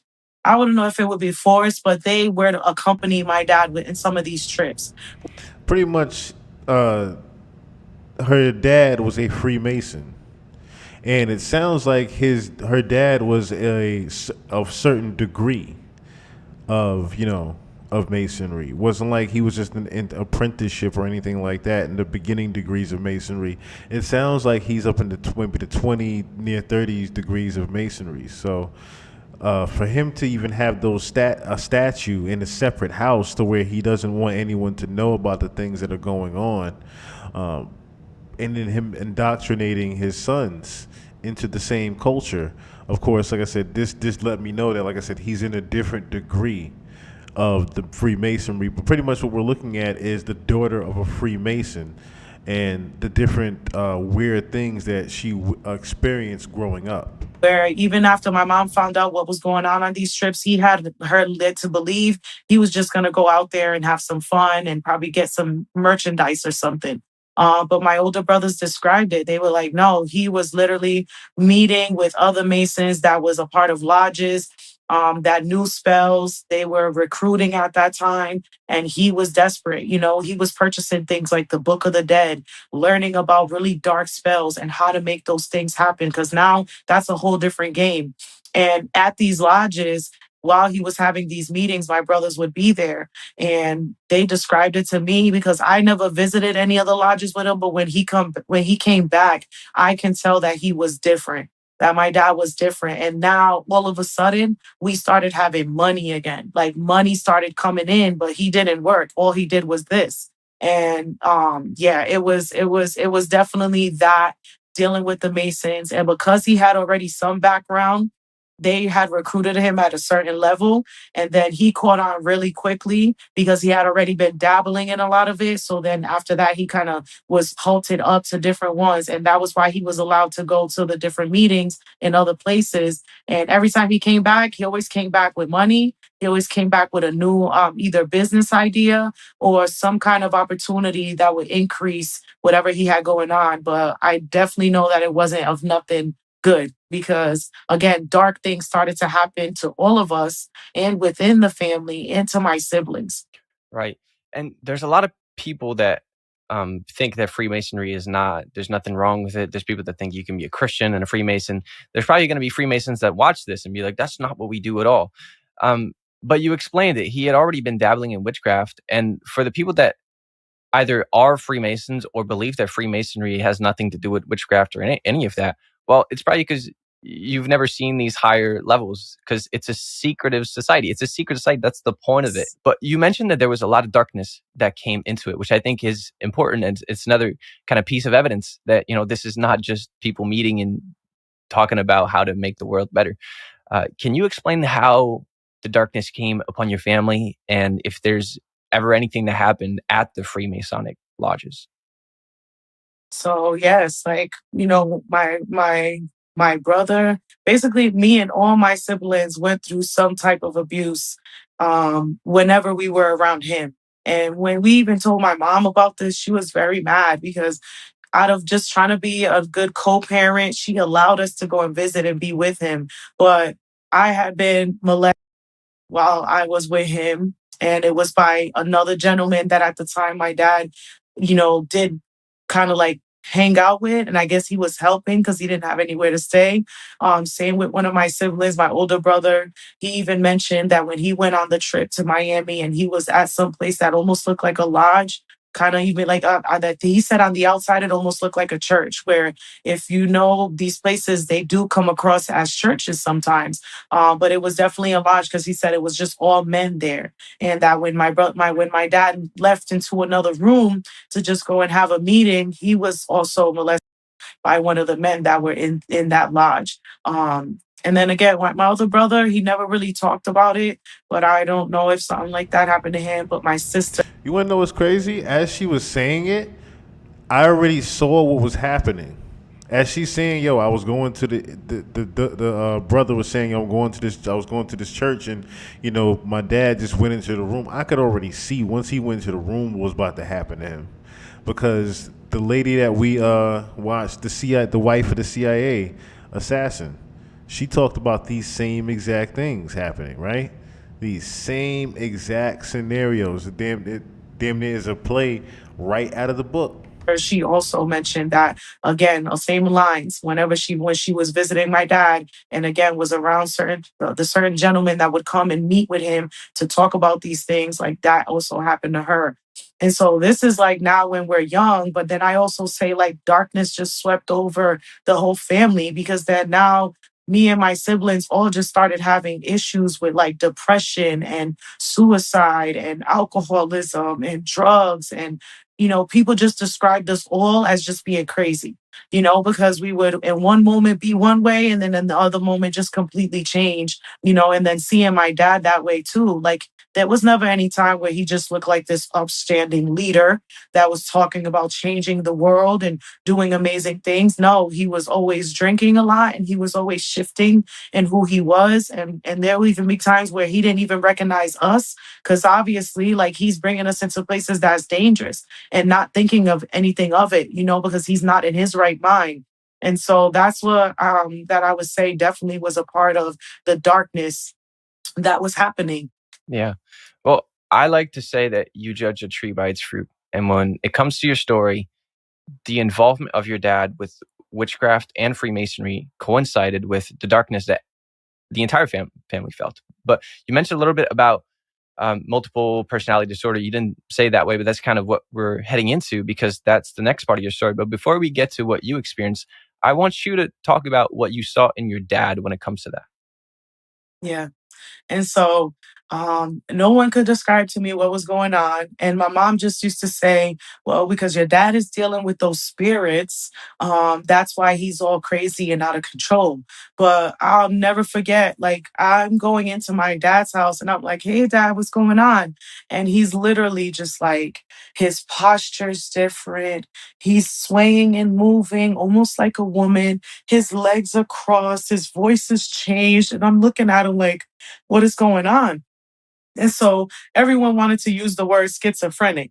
They tried to say that my dad was schizophrenic and maybe he was dealing with some type of multiple personality disorder. But how can you say that it's that when as I'm walking into his house, I literally am being flung across the room?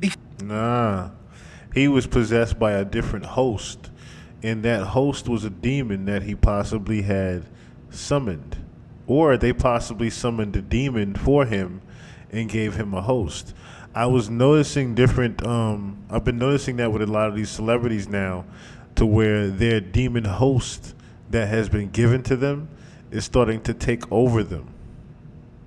Literally. A demon host is literally taking over these celebrities. And these demons are pretty much the same ones that are summoned for these storms. Very similar practice. It's a very similar practice to where the demon itself is summoned for a certain purpose and just pretty much let loose. It's fucked up though. It is fucked up though that they even did this to her dad, because I'm pretty sure that yes, her dad was not indoctrinated. Her dad learned how to do these practices on his own, but also through the studies and the manipulation and thinking that this was okay and this was the right way to do things and the right way to be, when in fact it was not at all for him. Because a dark energy is in the house at the same time and trying to get me away from him. Or as I'm standing right there in front of his face, the person that is possessing him is saying to me, well, when you get to talk to your father, make sure that you tell him that in order to successfully do this spell, he's going to need this, he's going to need that, and he's going to need that. Oh, and just so you know, I know what you've been doing with those boys, and I'm going to tell your father, like, and then the spirit would literally say to me, like, what I did yesterday when my brother was not around. And so I would look and be like, who are you? Who are you? And where's my dad? And, oh, don't worry about what my name is. Just make sure you tell him my message. And all of a sudden, just like that, my dad would come back. Oh, Elizabeth, when did you get here? You just got here? Well, did you get to talk to her? And I was like, yeah, but who is her? And he was like, don't worry about that. Just tell me what she said. You know, like I just tell me what she said because I need to know. And I would just relay the message of the exact details of whatever this entity or this spirit was that was talking through my father. And then he literally would get up out of his seat. He would write down everything I said. And then he'd be like, you want, like, come on, come with me. And we would go and we would grab whatever the materials that she said. And then he would say it. He was like, thank you, because like I'm working on this spell for this lady. She's gonna pay me $50,000, and I just needed the rest of it, so I had to ask her for help. Like just like that. So I'm like, how is that schizophrenia when now I'm doing my own research and I'm like, the name that he said of that spirit could actually, you could go back into history and find evidence that that spirit been around for a long time. And he literally was summoning them by purposely going and buying the statue, creating an altar for them, and putting their favorite foods and what they like to drink and eat right there. We had parties and celebrations, giving them their offerings. So no, this is not schizophrenia. It can't be, you know? And so I would witness that. It was probably like seven different ones, men, women, young, old, all different types that he was using them. And again, I was even scared. Like there's people that know me that have gone to visit my dad with me. There's a girl, and she probably will watch this and say, yeah, I remember that. She came with me and I was like, oh, wait in the living room. I'm going to go use the bathroom, meet my dad. And one of the entities came in and told her one of her deepest, darkest secrets that I didn't even know.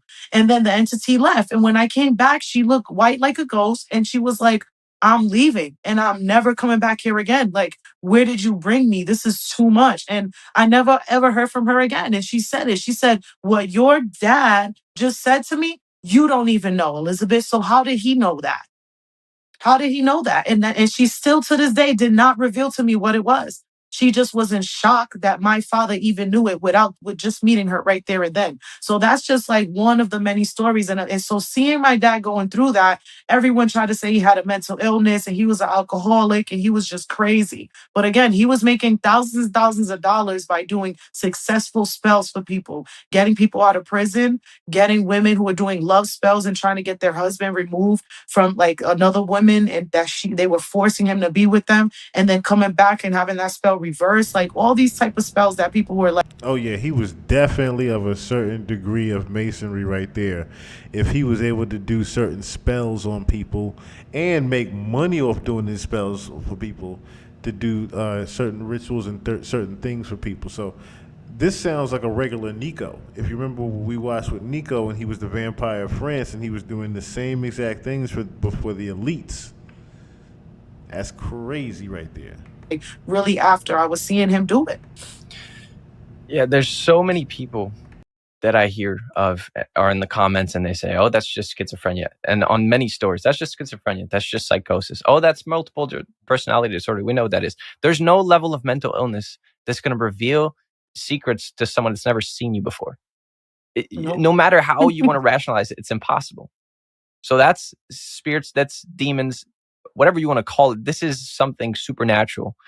It's not something that happens in the brain. But now let's get to when you started to experience that. So we can get a firsthand testimony of kind of what it feels like to be controlled by these personalities, quote unquote. So how did this start with you? How old were you? And can you explain how it slowly developed over time? So I want to say that my parents said that they started seeing signs that I was going to be someone that could be influenced, because that's actually a positive thing, because then it shows that I can be used in this practice. And I was young where I was kind of having these experiences where I would just like walk off and walk away. And, I was saying that I was talking to things that just weren't there. But as far as like me, myself, I want to say it started getting worse when I was starting to visit my dad. And that first incident that I described where I was kind of flung across the room by something, it almost felt like whatever it was that was there was trying to enter me, but it didn't. It just didn't at that moment in time. And the only way I could describe it is just like all of a sudden you go from being able to speak to then you just like, I would lose my voice. and then all of a sudden I would feel like I'm just disassociating. Like I'm leaving my vessel, and then something is coming now and then taking control. Which anyone who knows about like Santeria Voodoo, again, this is glorified and you're called like a caballo, like a horse. It means that you're a vessel and a person that a spirit can actually ride like a horse. Like you can be ridden, you can be possessed. That's not, and it doesn't happen to just anyone. And I used to look at that as I had something wrong with me, but I don't look at it that way. And I try to rationalize it like other people too. And I went to doctors to try to get checked because I was having these experiences where one moment I felt in control of myself. And then the next moment I was just out of my body and I was behaving like the opposite of who I am. You know, people describe me, for a long time, I was acting like a man. I was acting like a man. I dressed like a man. I didn't want nothing to do with being with a man. I was with women. Then I would change again into like this just very deadly person. Then I would change again into this very like sexual, like literally sexually obsessed. Set like at any cost, wanting to just be touched or touch someone, and it was it was obsessive because the thought would be intrusive. Like I'm just trying to have a normal day, and then it would just be intrusive, and then I all of a sudden would feel like just really Yes, she has a teddy bear right there, which now, as she's explaining this, I wonder which person we are talking to. A. B is the host in that teddy bear. And I would want to dress a certain way that just didn't even match who I was. And now I'm going out of my way to go be seen in certain places and revealing my body, literally throwing myself on the person, whoever I met that night, sleeping with them. And so this started happening to me. And I had a substance abuse going on at this time too, not because of for fun, but because I was trying somehow to try to control what was going on. I felt like maybe if I got drunk enough, or maybe if I smoked enough, I could be numb enough to where this wouldn't bother me and I could kind of like exist. Or I just dove head into like a lot of what I had to do. I was top student in school. I was captain of the cheerleading squad. I was in student government. I was trying to excel. Like by the time I was 14 and you can have a job, I got a job and I was working, just doing things to try to keep myself busy. And so that I wouldn't be in this state of feeling like I'm not myself because I didn't like it and I couldn't explain it. And I was going crazy because I was trying to do research to figure it out. Never forget picking up psychology books, sociology books, and like going to the doctor and explaining to them what was going on with me. But their only answer was, well, yep, you're crazy. Something's wrong with you and you just need to take medications. But the medications was making it worse. The medications was making me like a zombie. It was causing me to be easily even more possessed, and having more of these experiences. So I was scared. I was extremely scared and I felt like I had no way out because doctors wasn't really helping me. And then at that time, again, I just can't remember not one person ever saying, I want to pray for you. I can't remember that. I just remember being isolated, being like pushed away by people, like just literally felt abandoned. I felt abandoned. And at this point too, my family couldn't even understand what was going on. And so they even was just like, you're just acting crazy. We don't know what's wrong with you. Yeah, that's one of the hardest things when you're struggling with something and then people around you, not only do you not have anyone to support you, but they're actually going the other direction and saying, no, you're crazy. It's your fault, that kind of stuff. But you talked about having medications. So as she's letting the tears flow, I think that's possibly, and I need to apologize for that. Fury B, you're absolutely right. She's using that to bear ground with herself so she doesn't slip into another personality. It's a common practice. See, I didn't even realize that was a possibility as well. And I do apologize for my observation on that then. As she's tearing right now about the story. That is a very difficult thing to even have, a difficult situation to be in to where people think it's schizophrenia and really it's the actual demon possession. That is crazy. You obviously went to doctors. Did you get officially diagnosed with multiple personality disorder? Yep. And I'll never forget how that happened, where I felt like where it became more crazy for me was probably like after I gave birth to my daughter, and it was in giving birth to her that I wanted to go and seek help. And that was when I started seeing doctors because basically I got an ultimatum that either I change and become healed, or I'm not going to be allowed to be a mother because I'm unstable and I'm not a type of person that can even handle parenting and having my own place and doing all these things. It was kind of how I was spoken to. So I'll never forget, I started going to therapy out of desperation to heal because I was very adamant about that. I did NA, I did AA, I went to rehab, and it was a doctor there who all she did was just have a conversation with me. And after the conversation was done, she was like, "Yep." She was like, "You have multiple personality disorder, you're bipolar, you have depression, you have PTSD, you have anxiety." She basically gave me like 6 diagnoses that day and told me, there's no way you'll be able to function in society unless you take these medications. And again, I was desperate. I was desperate. And in hearing her diagnosis, I was just like, wow. So guess what their explanation was? "Oh, so does anyone in your family suffer from this?" And so here I go now mentioning my dad. And they're like, "Well, did your father ever get diagnosed? Did your mother ever get diagnosed?" And I was like, "No, they're not from this country. And honestly, in my country, that this is not something that people talk about. People don't go to therapy and get diagnosed with stuff. That's just not doesn't happen in my country." And so, that was what they blamed it on. They were like, "Oh, this is just a product of you being born to a person who drank alcohol, and now you're just having alcoholic effects. Now you're an alcoholic and a drug abuser, and now you probably inherited this because of your father." Hey, I'm sorry to interrupt, but I wanted to tell you about our extra content on Locals. It's where you can hear the beginning of a comment, because I want to go to the time where you started to experience these things, which doctors like to call multiple personality disorder. Can you explain how that felt like? You tried, and you said that you kind of were leaving your body. If I understand this correctly, would you leave the body and then see yourself in the third person? And so you would see your body move, do certain things, but it wasn't you inside the body? Is that what was happening?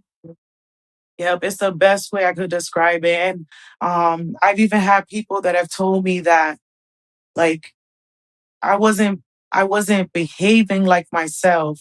And I remember trying to get the So real quick, right? Real quick example of that. If you ever seen the movie Insidious, if you've never seen the movie Insidious, I might be saying it wrong, Insidious. If you ever see that movie, right? It literally go into astral projection. That's pretty much the basis of the movie, to where spoiler alert, the movie is pretty much about astral projection, and you pretty much being able to leave your body and see yourself outside of yourself. But while you're doing that, you're also in a different realm. And within that different realm, you're able to open different doors that are within yourself, more about you, depending upon where you're actually trying to go with that astral projection. So that's what she's also talking about there. Pretty much the demon forced her into astral projection, to where she would see herself outside of herself. person's attention, almost to try to say to them, like, help me. Like, like, don't do what you're about to do. This is not me right now. And what I remember, it was like the only part of my body I really had control over was my left hand. So say this is me and I'm being all sexual and I'm trying to seduce the guy because I want to sleep with him and I'm trying to make him sleep with me. But then this part of my hand would be going like this, like tapping and moving and like literally trying to get the person's attention. But the rest of me was just doing all this other stuff that's making it seem like this is what I want. And so I remember kind of feeling that way, like I'm here and I'm watching. Like, what is going on? And how come I'm here? How did this even happen? Which later on, when I started looking into like what is astral projection and what is dissociative disorder, because dissociative disorder and astral projection, one is spiritual, the other one's in textbooks, right? And so I realized that was what they would describe it. Like you're having this, when you're in control and you actually practice and do it well, then it's astral projection, because you can be there and you teeter and then whoop, you jump back because you can. But if you don't have control over that and you've never practiced that, then what happens is this entity was more powerful than you and pushed you out the way. And now you have no choice but to watch as they have control over you. And I didn't realize that the medications with drinking and doing drugs was making it to where I was easily intruded like that. And so that's kind of like the best way I could describe it. I'm here and I'm watching myself do it, but I'm not in no control. And even when I look back, when I probably experienced abuse for the first time, because I was molested by men and women growing up. When I experienced abuse for the first time, I remember like almost like out of fear doing that, like just leaving. This is this like I don't want to be in control right now because I don't feel like I have any control of what's about to happen. I'm about to be attacked basically. Like this person is about to, against my will, abuse me. And so, again, from studying and doing so much therapy, they say that that's normal. When you have gone through trauma and abuse, you do that. But in my case, something else was taking control. So that there's even been episodes or stories of just like people saying, you became violent. You didn't like, yeah, my intention was to be around you and I thought we were going to have sex, but that's not what happened. Like, you became violent. You tried to hurt me. You tried to kill me. You pushed me away. You had this supernatural strength. Your eyes shifted colors. You was all of a sudden behaving like a man. And so imagine that, like thinking you're in control of yourself and then being embarrassed the next day when you go out because people are telling you stories of stuff that you did that you don't even remember doing. This is hard to conceptualize as somebody that hasn't lived that, but we can obviously see the trauma that comes from it in your voice and in the way you speak.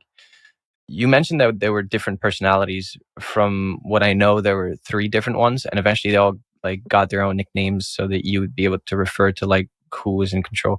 Can you explain what these 3 personalities were like, and what's the names that you gave them or other people gave them, so that people can have a little bit of an understanding of who are we talking about? What kinds of spirits are we talking about? Yeah.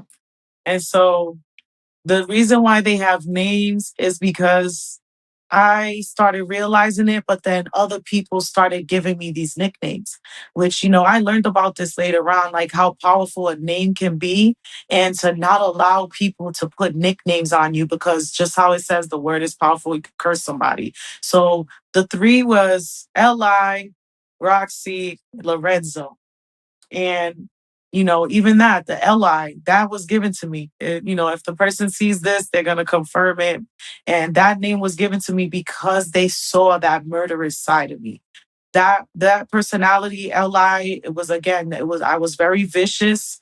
I say but it was not me, But again, you can't explain that to someone that till this day hates me because they're like, I don't care what you say.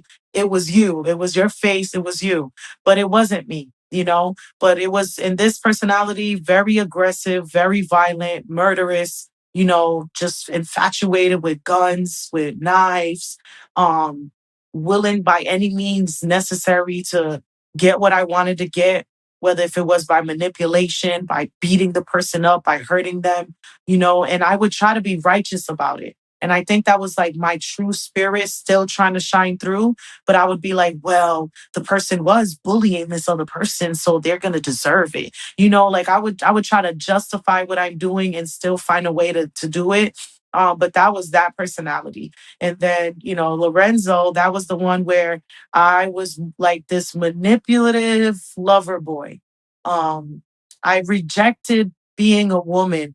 And so that's why I think this personality was so strong in me because of so much abuse that I went through. I didn't like the fact that I was pretty. So at this time, on purpose, shaved my head. I started dressing like a boy, everything with the intention to change, so much being feminine and to come across more just on the masculine side because I felt in control. I felt like the more masculine I was, the more I dressed like a boy, the more that I could manipulate situations and manipulate people to doing what I wanted to do. And so this was the side of me that was selling drugs, was using women, was pimping out women, would basically use women for sex. And when people would try to call me a lesbian, I would say no, because I'm not going to be with her forever. I'm using her. Like, she's just around for now. And I hurt a lot of women. There were women at this time that they were in love with me. They wanted to be in relationships with me, but I was just like, no, you're only around just to satisfy a need. And I would just have them do whatever I wanted. And I would say, I'll even give you this if you do that, and I literally was like using my charm and my way of being to just like manipulate and use women and have them however I wanted. That was that personality, Lorenzo. And the other one was Roxy, which that was the side where it was just the opposite.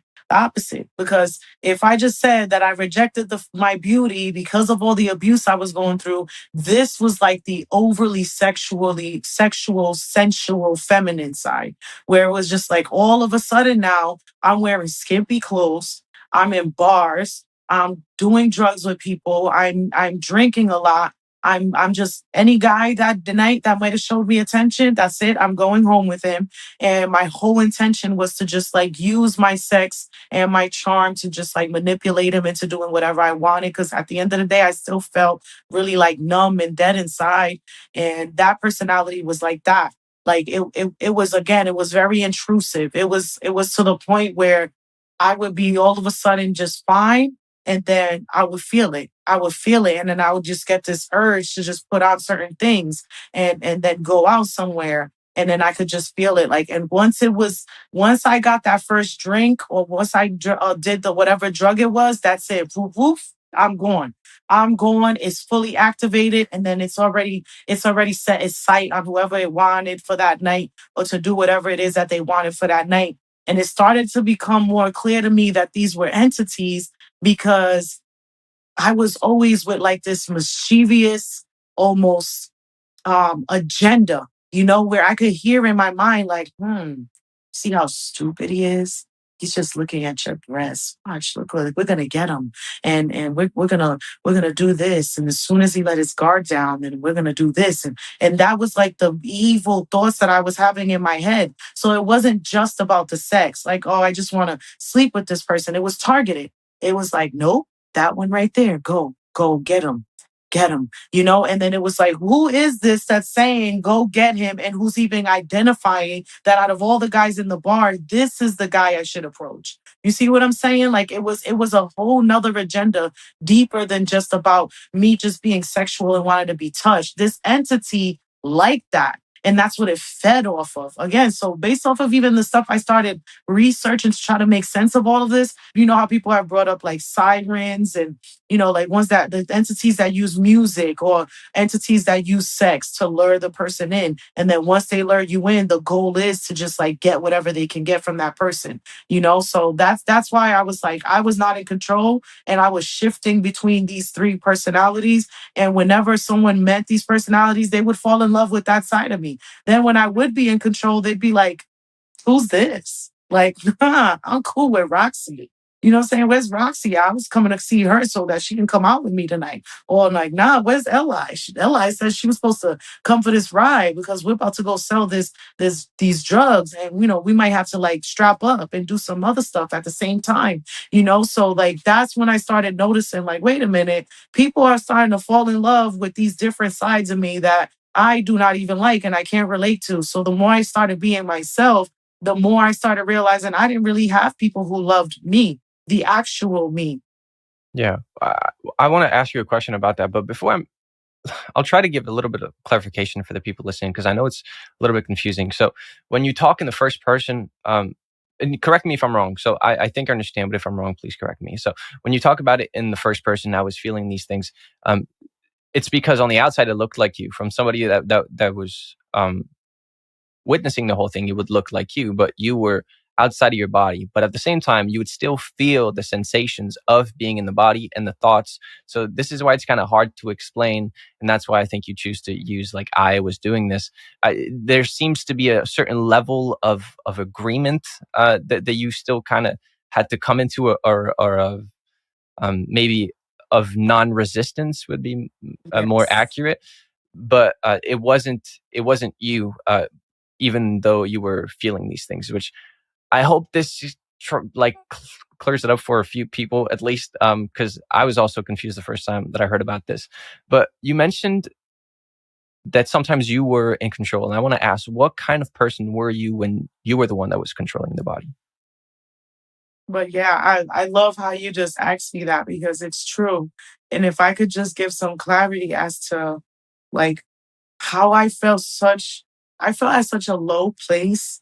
I had low self-esteem. I didn't love myself. I was suicidal a lot. And so these personalities and how I would see people like and gravitate toward them, at one point I was like willingly allowing them to just take control. Because I felt like who I really wasn't really loved by anybody, or I really couldn't be that person, because I truly just was a very, very sensitive person. And whenever I showed that, I felt attacked. I felt attacked by the world.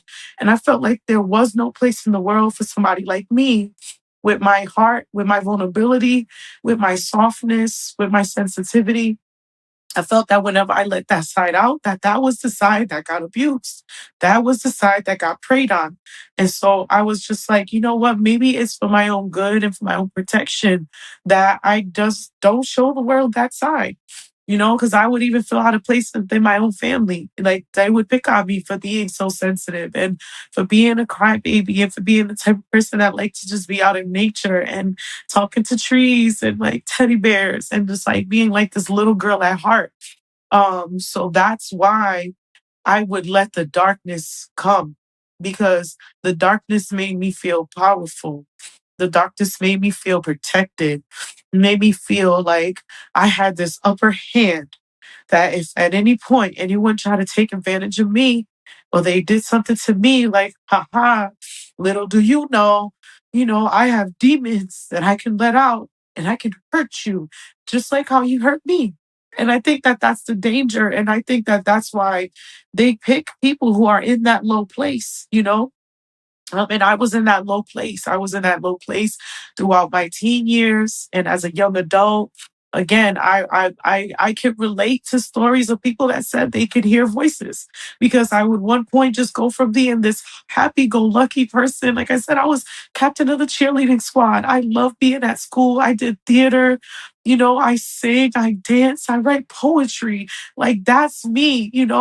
And so I just remember wanting to always be that person. But then I lived and grew up in this very horrible place where outside were crackheads, outside was drug dealers, outside was prostitutes, outside was bad people.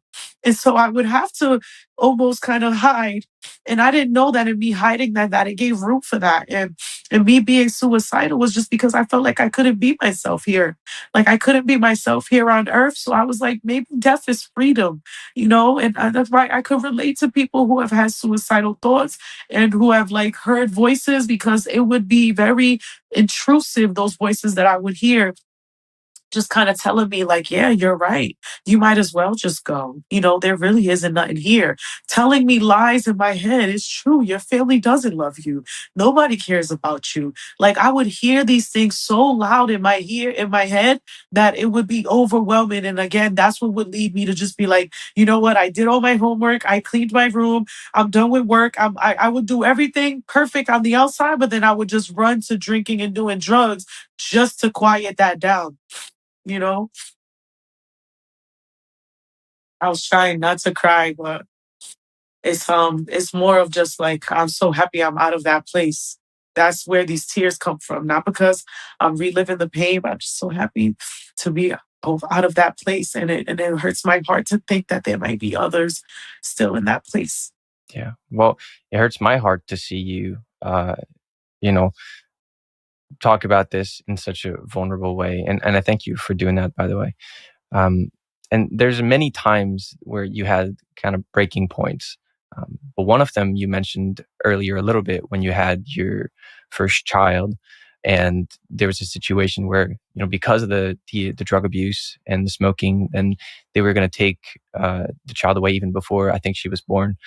So you sought out for help. You mentioned that you went to NA meetings, AA meetings. That's when you got diagnosed with all the list of things that you talked about. But can you explain at that time what was happening, maybe the details that I've missed from this story? And also, can you explain the things that helped you and the things that made it worse out of all the resources and medications that you took at that time? Yeah, I would say, you know, because of that prophecy or the curse that was spoken onto me, I rushed into being a mom. I always say that the joke to people, like I was like a little girl trying to play house too quick. And my exit strategy was if I have a baby, then she'll love me. This will be the first person who just loves me. And she's going to make me happy. And I'm going to have everything be perfect now. But it was out of such selfishness, you know? And so while I was pregnant, I was struggling. I had really bad like depression during my pregnancy. And then I even had really bad postpartum. And I tried really, really hard. Like I was taking care of myself. I was working out. I was taking my vitamins. I was doing everything that they say you should do. But there was a point in time where I caught myself trying to justify if it's okay for me to like smoke weed while I'm pregnant. And the reason why I was going that route was because they were actually trying to tell me I should stay on the psychotic medication while I'm pregnant. And so even though I was going through a lot at that time, I was doing a lot of research. And when I read of all the things that could happen if I took those pills during my pregnancy that they had me on, so I was on strong stuff like Seroquel, lithium. Like anybody listening to this that's probably knows about these, they'll know what I'm talking about.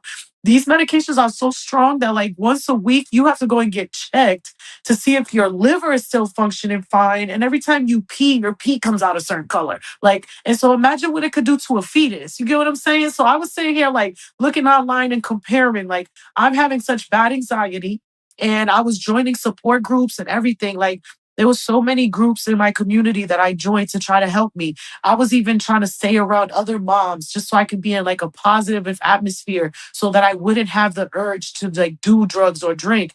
But it still was overwhelming. Literally anxiety that I couldn't control, my heart beating out of his chest, headaches, hearing voices. So I would just smoke. I was like, you know what? Out of everything I've researched, just smoking a little bit here and there is not as bad as like these pills. But needless to say, that got me in trouble because what happened was I ended up having to give birth to my daughter early. And when you go in a little bit early, they have to run all these tests. And so in them running these tests, I'm about probably like 36 weeks pregnant. And so they was like, you got to go on bed rest. We're kind of seeing some things going on with your body. And we're going to run tests just to make sure everything's right. And when they ran those tests at that time, I tested positive for the marijuana. And they were like, oh, well, you know what? We might take your child away from you. And these are your options. You either got to get enrolled in these groups, you know, get help, or, you know, when you give birth to her, she's going to be taken away from you. And that was going to go on my record. And so, mind you, at this time, I was already in college. I was already in college to get my degree as a social worker. And I was already like working in places that where I was helping children. I was a counselor and a case manager. These was like the careers I had at this time. And so they was like, this would go as a neglect charge on your record. And then you would be blocked from ever doing any type of work with children. And it wouldn't be specific on your record. It would just say neglect. It wouldn't say, oh, it was because she smoked while she was pregnant. It would just look like that. And I remember pleading my case. Like I brought all my awards, my medals, my credentials, my resume, my letters of recommendations, and pled my case to a judge and told him, like, if you did this and put this on my record, just know that you would be killing me. I would it would be ruining my trajectory of my life. And I'm telling you that I'm just someone who really needs help. So instead of doing that to me, you should connect me with the right resources because I'm crying out for help. And so grateful that at that time I got enrolled into this program in the city where I grew up in Providence, Rhode Island. And it was a really good program where it was like they housed the mother and the child And there was other women too who were struggling with mental illness and drug abuse and, and alcohol abuse. And we all got our own rooms, but we got to live there with our child. And that's where I got introduced to like NA and AA. And I started doing the steps. So what I loved about that was definitely like going through the steps and hashing out my childhood and kind of figuring out what was going on. But what I felt like wasn't helpful was me having to say every day, I'm an alcoholic, I'm an addict, and I'm always going to be this. I don't know. Something about that didn't sit well with my spirit. But this was probably the first time where a higher power, a being bigger than myself, that's capable of freeing me of what I had going on. That was probably like the first time I started being introduced to stuff like this. Because again, no one had prayed for me, evangelized for me, or anything like that before.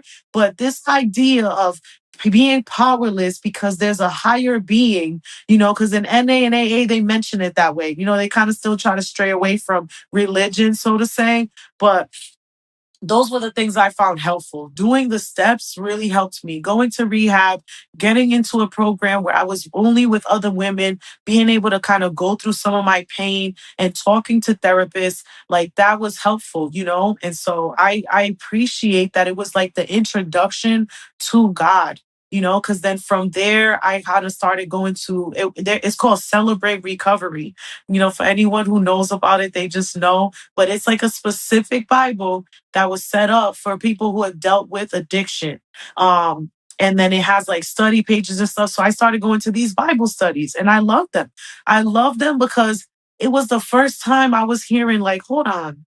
So there's a book that's been written that says that these things might happen to me here on earth and that there's actually a way to defeat it and to come out of it because I was made perfect and there's not supposed to be anything like those. Again, I always was an intellectual. So I started studying, comparing, and I even was like, well, let me study what all these religions are saying because I hadn't been introduced to a religion. My family was open with that. My parents always said, you guys can believe what you want to believe. You can, study whatever you want to study. I kind of had hippie parents in that sense, which I could say maybe that wasn't a good thing.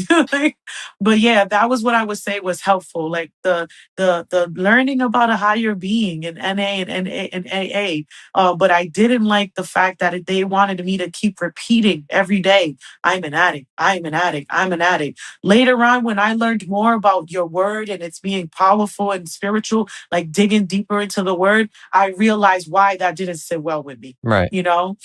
Yeah. I think it's important to mention that there are some good things that you took out of these meetings, but I think it's also important to mention for anybody listening that that's not the end of the story. That it wasn't over after that. There were some things that might have helped you, but that was not the cure at all. So we'll get to the cure later. But we talked about the fact that you kind of were living a double life. You were at night being, possessed by these spirits. But during the day, you were working really hard to try to get away, and you were like doing a lot of stuff for the community and stuff. And that continued for a few years. And during that time, you got with an abusive boyfriend. You became pregnant with his child. You wanted to get an abortion, but by a miracle, you didn't. So now you had a baby boy, a young daughter who was disabled and needed full-time care, an abusive boyfriend, no one you could trust, and a bunch of demons in your head. And that led you to the darkest place you had ever been in, which is a place that I think most people can't even conceive of. So can you explain what that was like for you? And also, can you talk about the day that turned your life around? Yeah, so even though that sounded all nice, like, yay, she didn't have the abortion, and yeah, she had this amazing son, again, but if people could put themselves in my shoes, I still was in this abusive relationship. I still very much felt isolated and alone. I really didn't have like the support of my family and friends because they were against me being in this relationship and even having this child. And I became extremely depressed. I felt stuck. It was hard for me to keep a job. I was very unstable and unbalanced. Now, again, I'm back to drinking a lot. I'm back to smoking a lot and almost kind of in a zombie state, trying to raise both the children and just didn't see no way out. And so at that point, I'll never forget it. I'm in the house. I finished doing everything. I cooked, I cleaned, I did everything perfectly. I had her together, I had my son together, and I just sat there and I was just like, I don't know if I could do this. I don't want to leave them. and I don't want to be here in this world living this type of life and having them to live a life that's not a good life. And so my best response and my best answer was maybe freedom is death. Free, maybe the way we could be free. And I say we because I was ready that day to not just go on my own. I felt like that was selfish. Like, why would I leave them behind? People already said they wouldn't help me with them. So I'm going to leave them to what? Foster homes and to have something horrible happen to them. God forbid, even what happened to me. So I was like, maybe death is freedom. And because I hadn't again any type of spiritual awareness of God and heaven, hell, any of that. To me, all I kept thinking was maybe just like what movies say, when you die, you go to heaven. And then me and the children will be there and we'll just be in paradise as opposed to here suffering. So that was my plan. My plan was to more like to just do like this righteous, like suicidal farewell to the world and take the children with me. And I remember again, I did everything and I was in the house and I locked us into a room and I went and I grabbed a knife and just contemplating like, how do I even go about this? Because I didn't want to hurt them. And I couldn't stand to look at them while hurting them. And then if I hurt them first and then hurt myself, I would have to see that. And I know if I could, it was really hard, but my mindset was just stuck on that. And so I'll never forget that day. I grabbed the knife and I was standing there having these thoughts. And again, hearing these voices just saying like, yep, this is the answer. This is the answer. Just do it. Just do it. And I'll never forget what happened after that. Like all of a sudden, I just felt like this overwhelming feeling of love, just like rush all through my body. And I can only describe it to that. Like if anyone has ever felt being in love before, like you just have the butterflies and you feel all airy and floaty and like literally like somebody's hugging me and like telling me that they love me and then I could feel it. That I have felt, and I had never felt anything like that ever before in my life. And the knife that I had in my hand flew across the room, and this feeling overwhelmed me so much that I was literally thrown to the floor. I was thrown to the floor, and I just started laughing and smiling and crying. It was just so beautiful, and I didn't know what it was.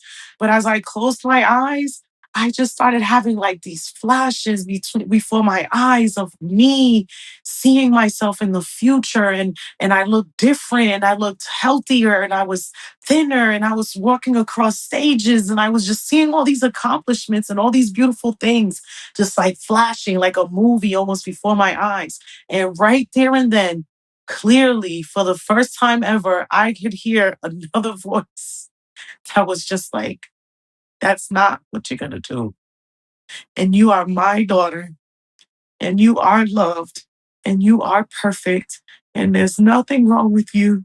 And if you just listen to me and take my hand, take my guidance from now on, I promise you, you will be all right. And I was just like, this voice and this feeling was totally different than what I had experienced. Okay. So mind you, for somebody who's dealt with demons and being possessed and spirits and hearing voices, to hear another voice, I was like, nah, I don't trust it. You know what I'm saying? This is another demon just trying to trick me. It's like, I don't know what this voice is trying to do.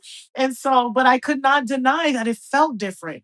It felt different. So because I couldn't describe or didn't know what to give this name, because people take it for granted.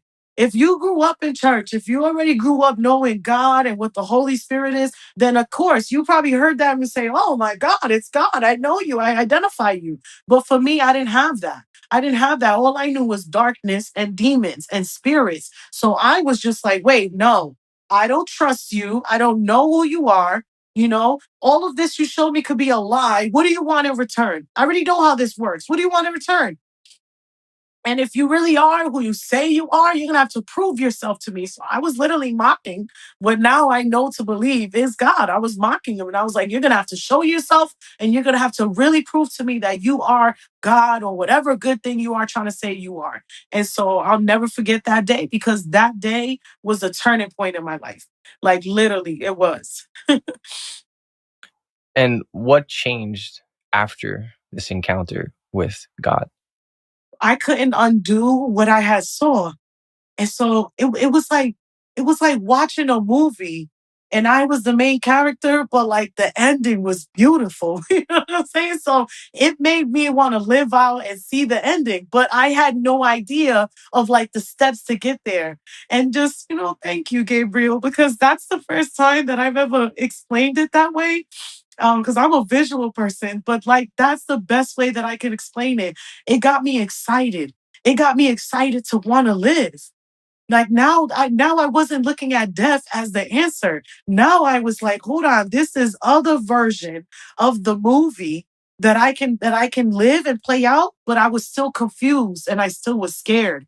And so I'll never forget that the first thing I said to whoever was talking to me was, I don't know what to do because I already tried doing everything. I tried to be an intellectual about it. I tried to get medications. I tried to go to read. I tried to do all these earthly things. You're gonna have to literally guide my steps. I'm gonna have to like just go and do whatever you tell me to do. And that was kind of what I was hearing anyway. Like just follow me. Like follow me. Do what I say. And I was like, but how do I do that? I'm like, don't worry. You're gonna see. You can hear me now. That's all that matters. And so just like that at that time, I'll never forget it. I was in the place that I was staying, and the first thing I heard was, pack up all your stuff, you're leaving. Just like that. Pack up all your stuff, you're leaving. And I'll never forget, I was like, yep, no problem. Threw away some stuff, sold some stuff. Like I didn't question it. Again, now when I look back in retrospect and I talk to people who grew up in this and like they fight that, I'm like, I didn't have no choice. Like there was no fighting what the spirit was telling me, what the Holy Spirit was telling me. And so I was just like, yep, no problem. Got it. It was like packed up all my stuff, enough stuff that could fit in the trunk of my car and got in my car, and then I was just like, what do I do next? And literally like each one of my steps was guided and then just blindly literally started following what I was hearing, this voice telling me. And I was telling people too, and they just kept calling me crazy because I had already told them I heard voices. So then for me to say now I'm hearing this positive voice that's luring me into a different path, no one was buying it. Everyone still was calling me crazy. But yeah, I packed my stuff. I went. I left. I became homeless around that time, but I didn't even mind. I did not even mind. I slept in my car. I met amazing people. God just kept like bringing me into different places. I had to separate really quick from my child. Like I had to put my child somewhere while me and my son was somewhere else. But in the meantime, I felt so reassured because every step along the way, every town that I stopped in, it was almost as if like there were people already waiting for me there. Like they would come up to me and I would be like, hey, this is what I got going on. And they would be like, oh, yep, no problem. Here you go. Here's some money. Here's some food. But guess what? You're not supposed to stay here. Go ahead. Keep going on your journey. But like, this is how I can help you, It's incredible the drastic change between one moment to the next, and hearing for the first time a positive voice and having hope probably for the first time, if not in your life, then in years and years. But you said that you knew nothing about God, but you also mentioned Holy Spirit now. So how did you make the connection? I think you mentioned buying your own Bible and asking, God to show you something. And I think he showed you something very specific that God you convinced that, yeah, it's not any God, it's Jesus. And it was that day. Because like I said, now I know that that's wrong to do, but I was mocking God. And when I held the Bible in my hand, I'll never forget this.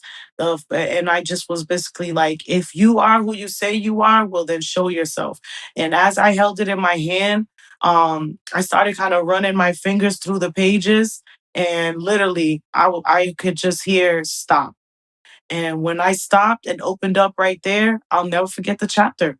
The first chapter that I've ever read in the Bible was Ezekiel chapter 16. And when it landed on there, I didn't know what to look for because I landed on that, there's chapters here and there's chapters there. So I didn't know what to look for. So I just started reading from the top. And as I'm reading, I'm like, I adorned you with nothing but the finest gold, and you were born and you were supposed to be a queen, and instead, then worse than a prostitute, you gave your body up to random people, and like I felt the wrath of God. That's what I could describe it now with what I know, because it felt like I was being, corrected, like a stern father that was yelling at me, just like that. So that whole loving, oh my God, the spirit, love, a hug, that was gone. Now I was being yelled at and reprimanded by a father. That's how I felt. And I cried.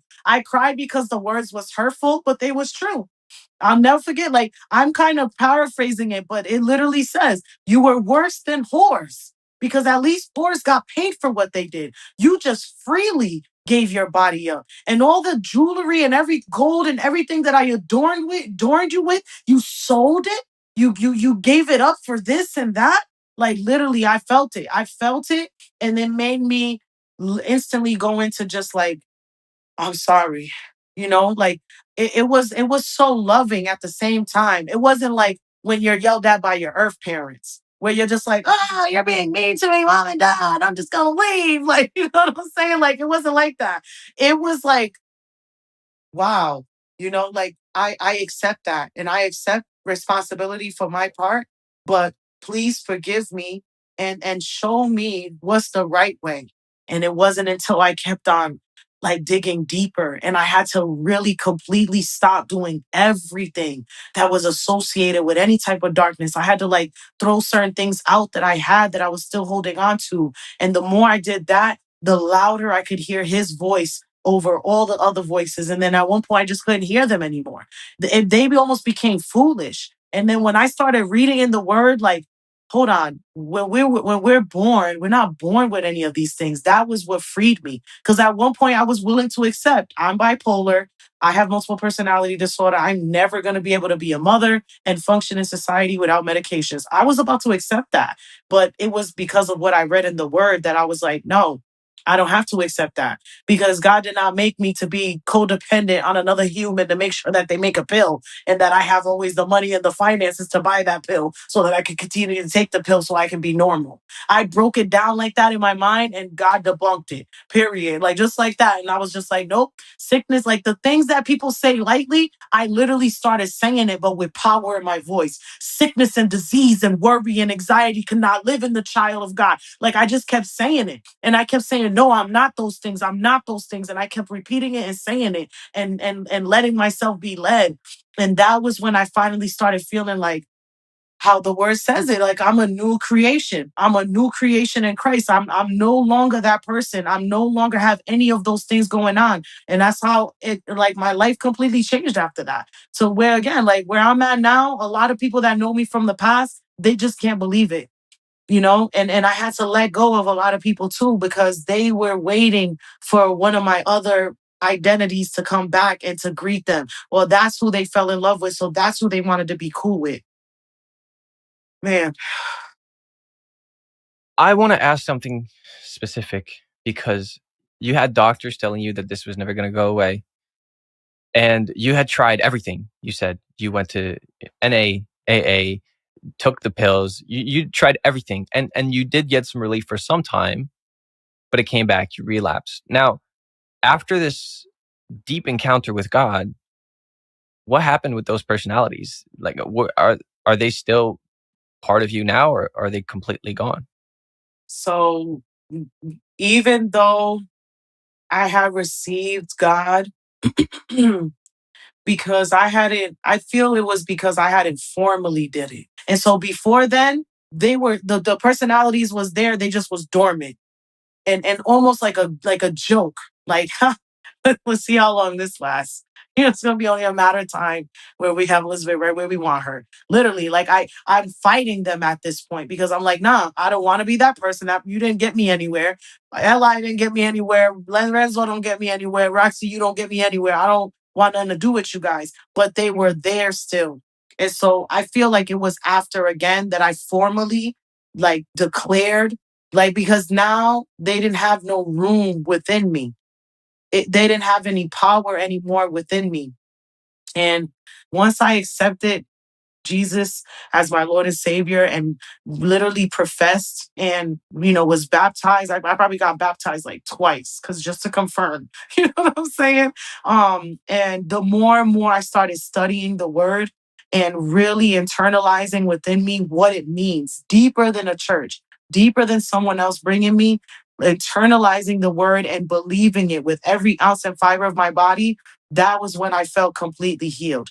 Because I was just like, I understand now. Let's go rewind all the way back from my birth to the attacks on my life when I was a child, to on purpose the enemy being within my family and causing my siblings to be against me, to causing my mom to abuse me, to causing my dad to be neglect me. Like all of those things were attack on my life. And anyone who knows me can see me now and they're like, wait, so you don't have anxiety anymore? Like you don't drink every day anymore? You don't smoke weed every day anymore? You're not on medications? Like you got a successful business? You're raising your children? You're helping others? Like you're doing all this stuff that people said you would never be able to do. And all I can say is I just got to give it all that glory to God. Like all that glory got to go to God, because I don't know where I would be at right now if I hadn't started hearing that voice. Until this day, I say to people, my steps are still always orchestrated by him.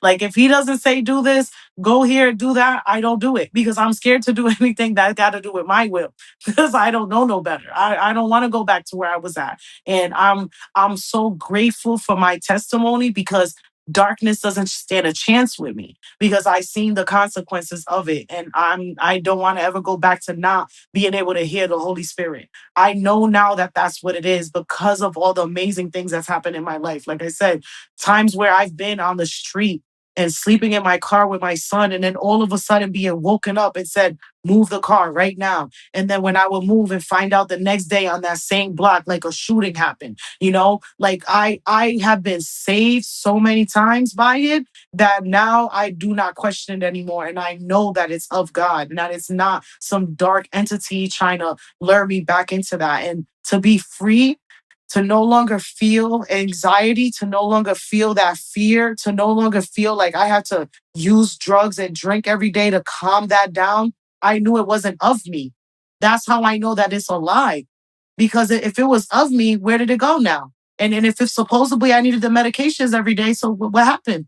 Tell me now, and doctors can't even explain it. They just will say, oh, well, you know what it was? You got over your trauma and that's why you're better. No, that's not true. Because even if I did get over my trauma, at the end of the day, you guys claimed I was broken. You guys claimed that I had these things that would never go away, that I had to always take medication for. And what happened? It's not happening to me anymore. Right. And I think the both of us know what happened. It's because God is real and Jesus came here to set us free. And your story is very beautiful, and I hope it's encouraging to people that are listening. There might be people that are dealing with aspects of what you had to go through, maybe a life that's actually very similar. And I want to ask you if you could talk to someone dealing with, multiple personality disorder, or potentially some of the other things that you were dealing with. What would you say to them now that you've experienced all of this? Well, without sounding too preachy, right? I feel like I said a lot just now too, though, but I would just say that you're not alone. And I would also just say that, again, back to just embracing your story. So many people have tried to make me feel bad and say, you know what, Elizabeth, I think maybe you should leave out that part. When you meet a man of God, maybe you should mention that you was a pimp and that you was sleeping around and doing drugs and such. Maybe you should just keep that to yourself because this is your new creation. And no, I don't believe that. I love sharing my story because through my darkness, I can have somebody be freed of that darkness. So that's what I would say. Like, embrace your story, start teaching your children early, and prayer is real. Prayer is real, and solidifying and sanctifying your home through prayer, it's a real thing. Protecting yourself through prayer, it's a real thing, and it works. And speaking the word out loud and believing it is just as simple as that. It's no other gimmick. Again, it's not about being at the Sunday pew and making sure you give your tithe. No, it all came down to actually speaking the word, believing everything in it, and living it. Being a living sacrifice and a living testimony. That's how I got free the way I'm free now. And how nothing, no darkness could ever mess with me ever again or come penetrate what I got going on. Period. Thanks for watching this episode of the Yamos Falls podcast. There was a lot of Elizabeth's story, which was not talked about here, but thankfully you can see the rest for free on Locals. We talked about her growing up around witches and being attacked by witchcraft on the day of her birth. And she also shared the miracle story of her son's birth, which we briefly mentioned here. Just go to almostfalse.locals.com to find it. I'll see you there. Stay blessed. All right, y'all. All right. Amazing story. Amazing story. Amazing story, but intriguing life to even have. You know, to where people think that you have schizophrenia and the whole time you're practicing astral projection because you have a demon host attached to you because your dad is a Freemason and has the same things happening to him.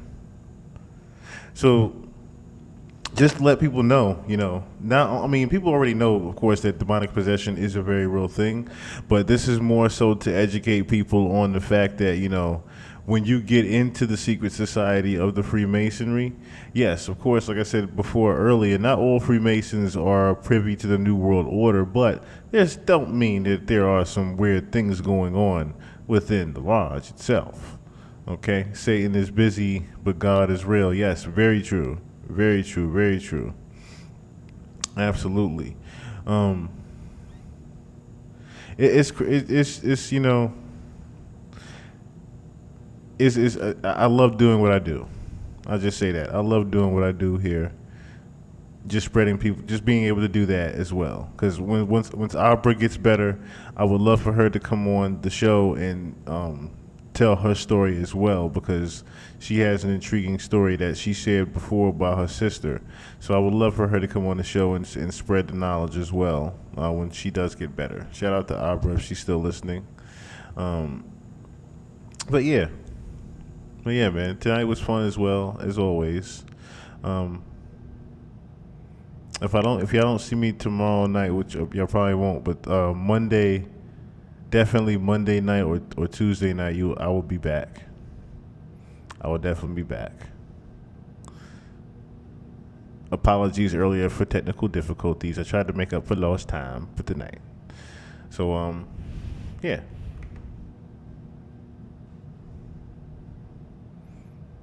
Oh yeah. Oh yeah. All right. So shout out to everybody that tuned in this evening. Shout out to everybody that tuned in this evening. Simple Town Radio. What had happened was, I now know Simple Town Radio is a woman. My apologies. My apologies. Free B, the homie. Who else is up in here? Medusa. Oh, congratulations also to Simple Town Radio becoming a new moderator as well. Becoming a moderator in here. Princess Cherie. So I'm trying to see everybody that's up in here as well. Jay Williams, Icon Vonnie, Fiery Fierce. Thank everybody that came back to the live also. I want to say that as well. I appreciate that. Icon Vonnie, God Wins, Malcolm Barrett. See, I like to be able to scroll my chat through again now. Now I got my shit back. Glenn Sutton was up in the building. Allison Clanton was up in the building. Let me see who else is up in here. Trying not to miss nobody. Y'all know how I do and how I rock. Kud Kanda, straight from DC. Ashley Doxy and Jay Bianca. All right, I think we got everybody that was up in here. Thank you all for listening once again. Love you all. These people with these brands, and got us thinking Until that next they're time. rich and wealthy and all that kind of stuff, but they Keep can't your do what they third want eye to do with their open. own money. Your head on the swivel. They Fact is really never can't. fiction. So when these people give these things up, they give up so much. Sometimes all you gotta do They is don't listen. have anything left that look like them when they look in the mirror. Now some may be rich. I don't know about wealthy, but some may be rich. Yes, sir. Yes, You sir. understand what I'm saying? But when that money is spent and when you can't find anything else to buy, you can't listen, bro. I'm gonna say this one time. Please don't ask me this again. I'm gonna Yes, say sir. it once. And I don't want to see it on no t-shirt. You can't consume your way to freedom. You can't consume your way to liberation. You can't consume your way back to yourself. Fuck you. Who got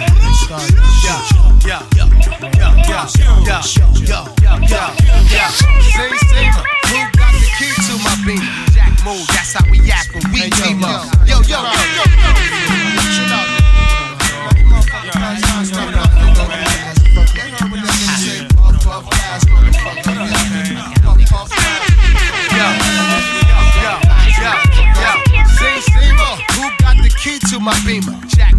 That's how we act when we team up. Throw your triple beam up. This is fish scale. I bailed out the county with counterfeit bills. My slang be high range, brick city. Watch how you sniff, son, I'm highly octane. All you hear is bang, bang, bang, bang. Remember you, bitch, shit, I forget my last name. It's all about game, nothing else but dealt. Walk through the woods, then stomp on your foot. When high, I take out any comp in the hood. Gorilla impact in this rap habitat. Get you stepping in your Air Max. Bound, you cocking it back, but where that? Bound. I got a 6-pack of Heineken and big cap on the wheels and 2 laps. I give Stella her brother. That name must be fuck you. Cause every time I walk by, niggas be like, fuck you. I'll be there, I'll be there, I'll be there, I'll be there. My first name must be he ain't shit. Cause every time I'm in the car, bitches be like, he ain't shit. I'll be there, I'll be there, I'll be there, I'll be there. I heard the party going on in there. Yeah, well let me shake my stinking ass in there. Yeah, soon as I walk in, dogs are barking. Haters play the back. I stay in front like handicap parking. Stalking Austin, Jersey to Hawking. Saw me calling out like red apartment. Roll up to the jam with the further note. What it is you really do.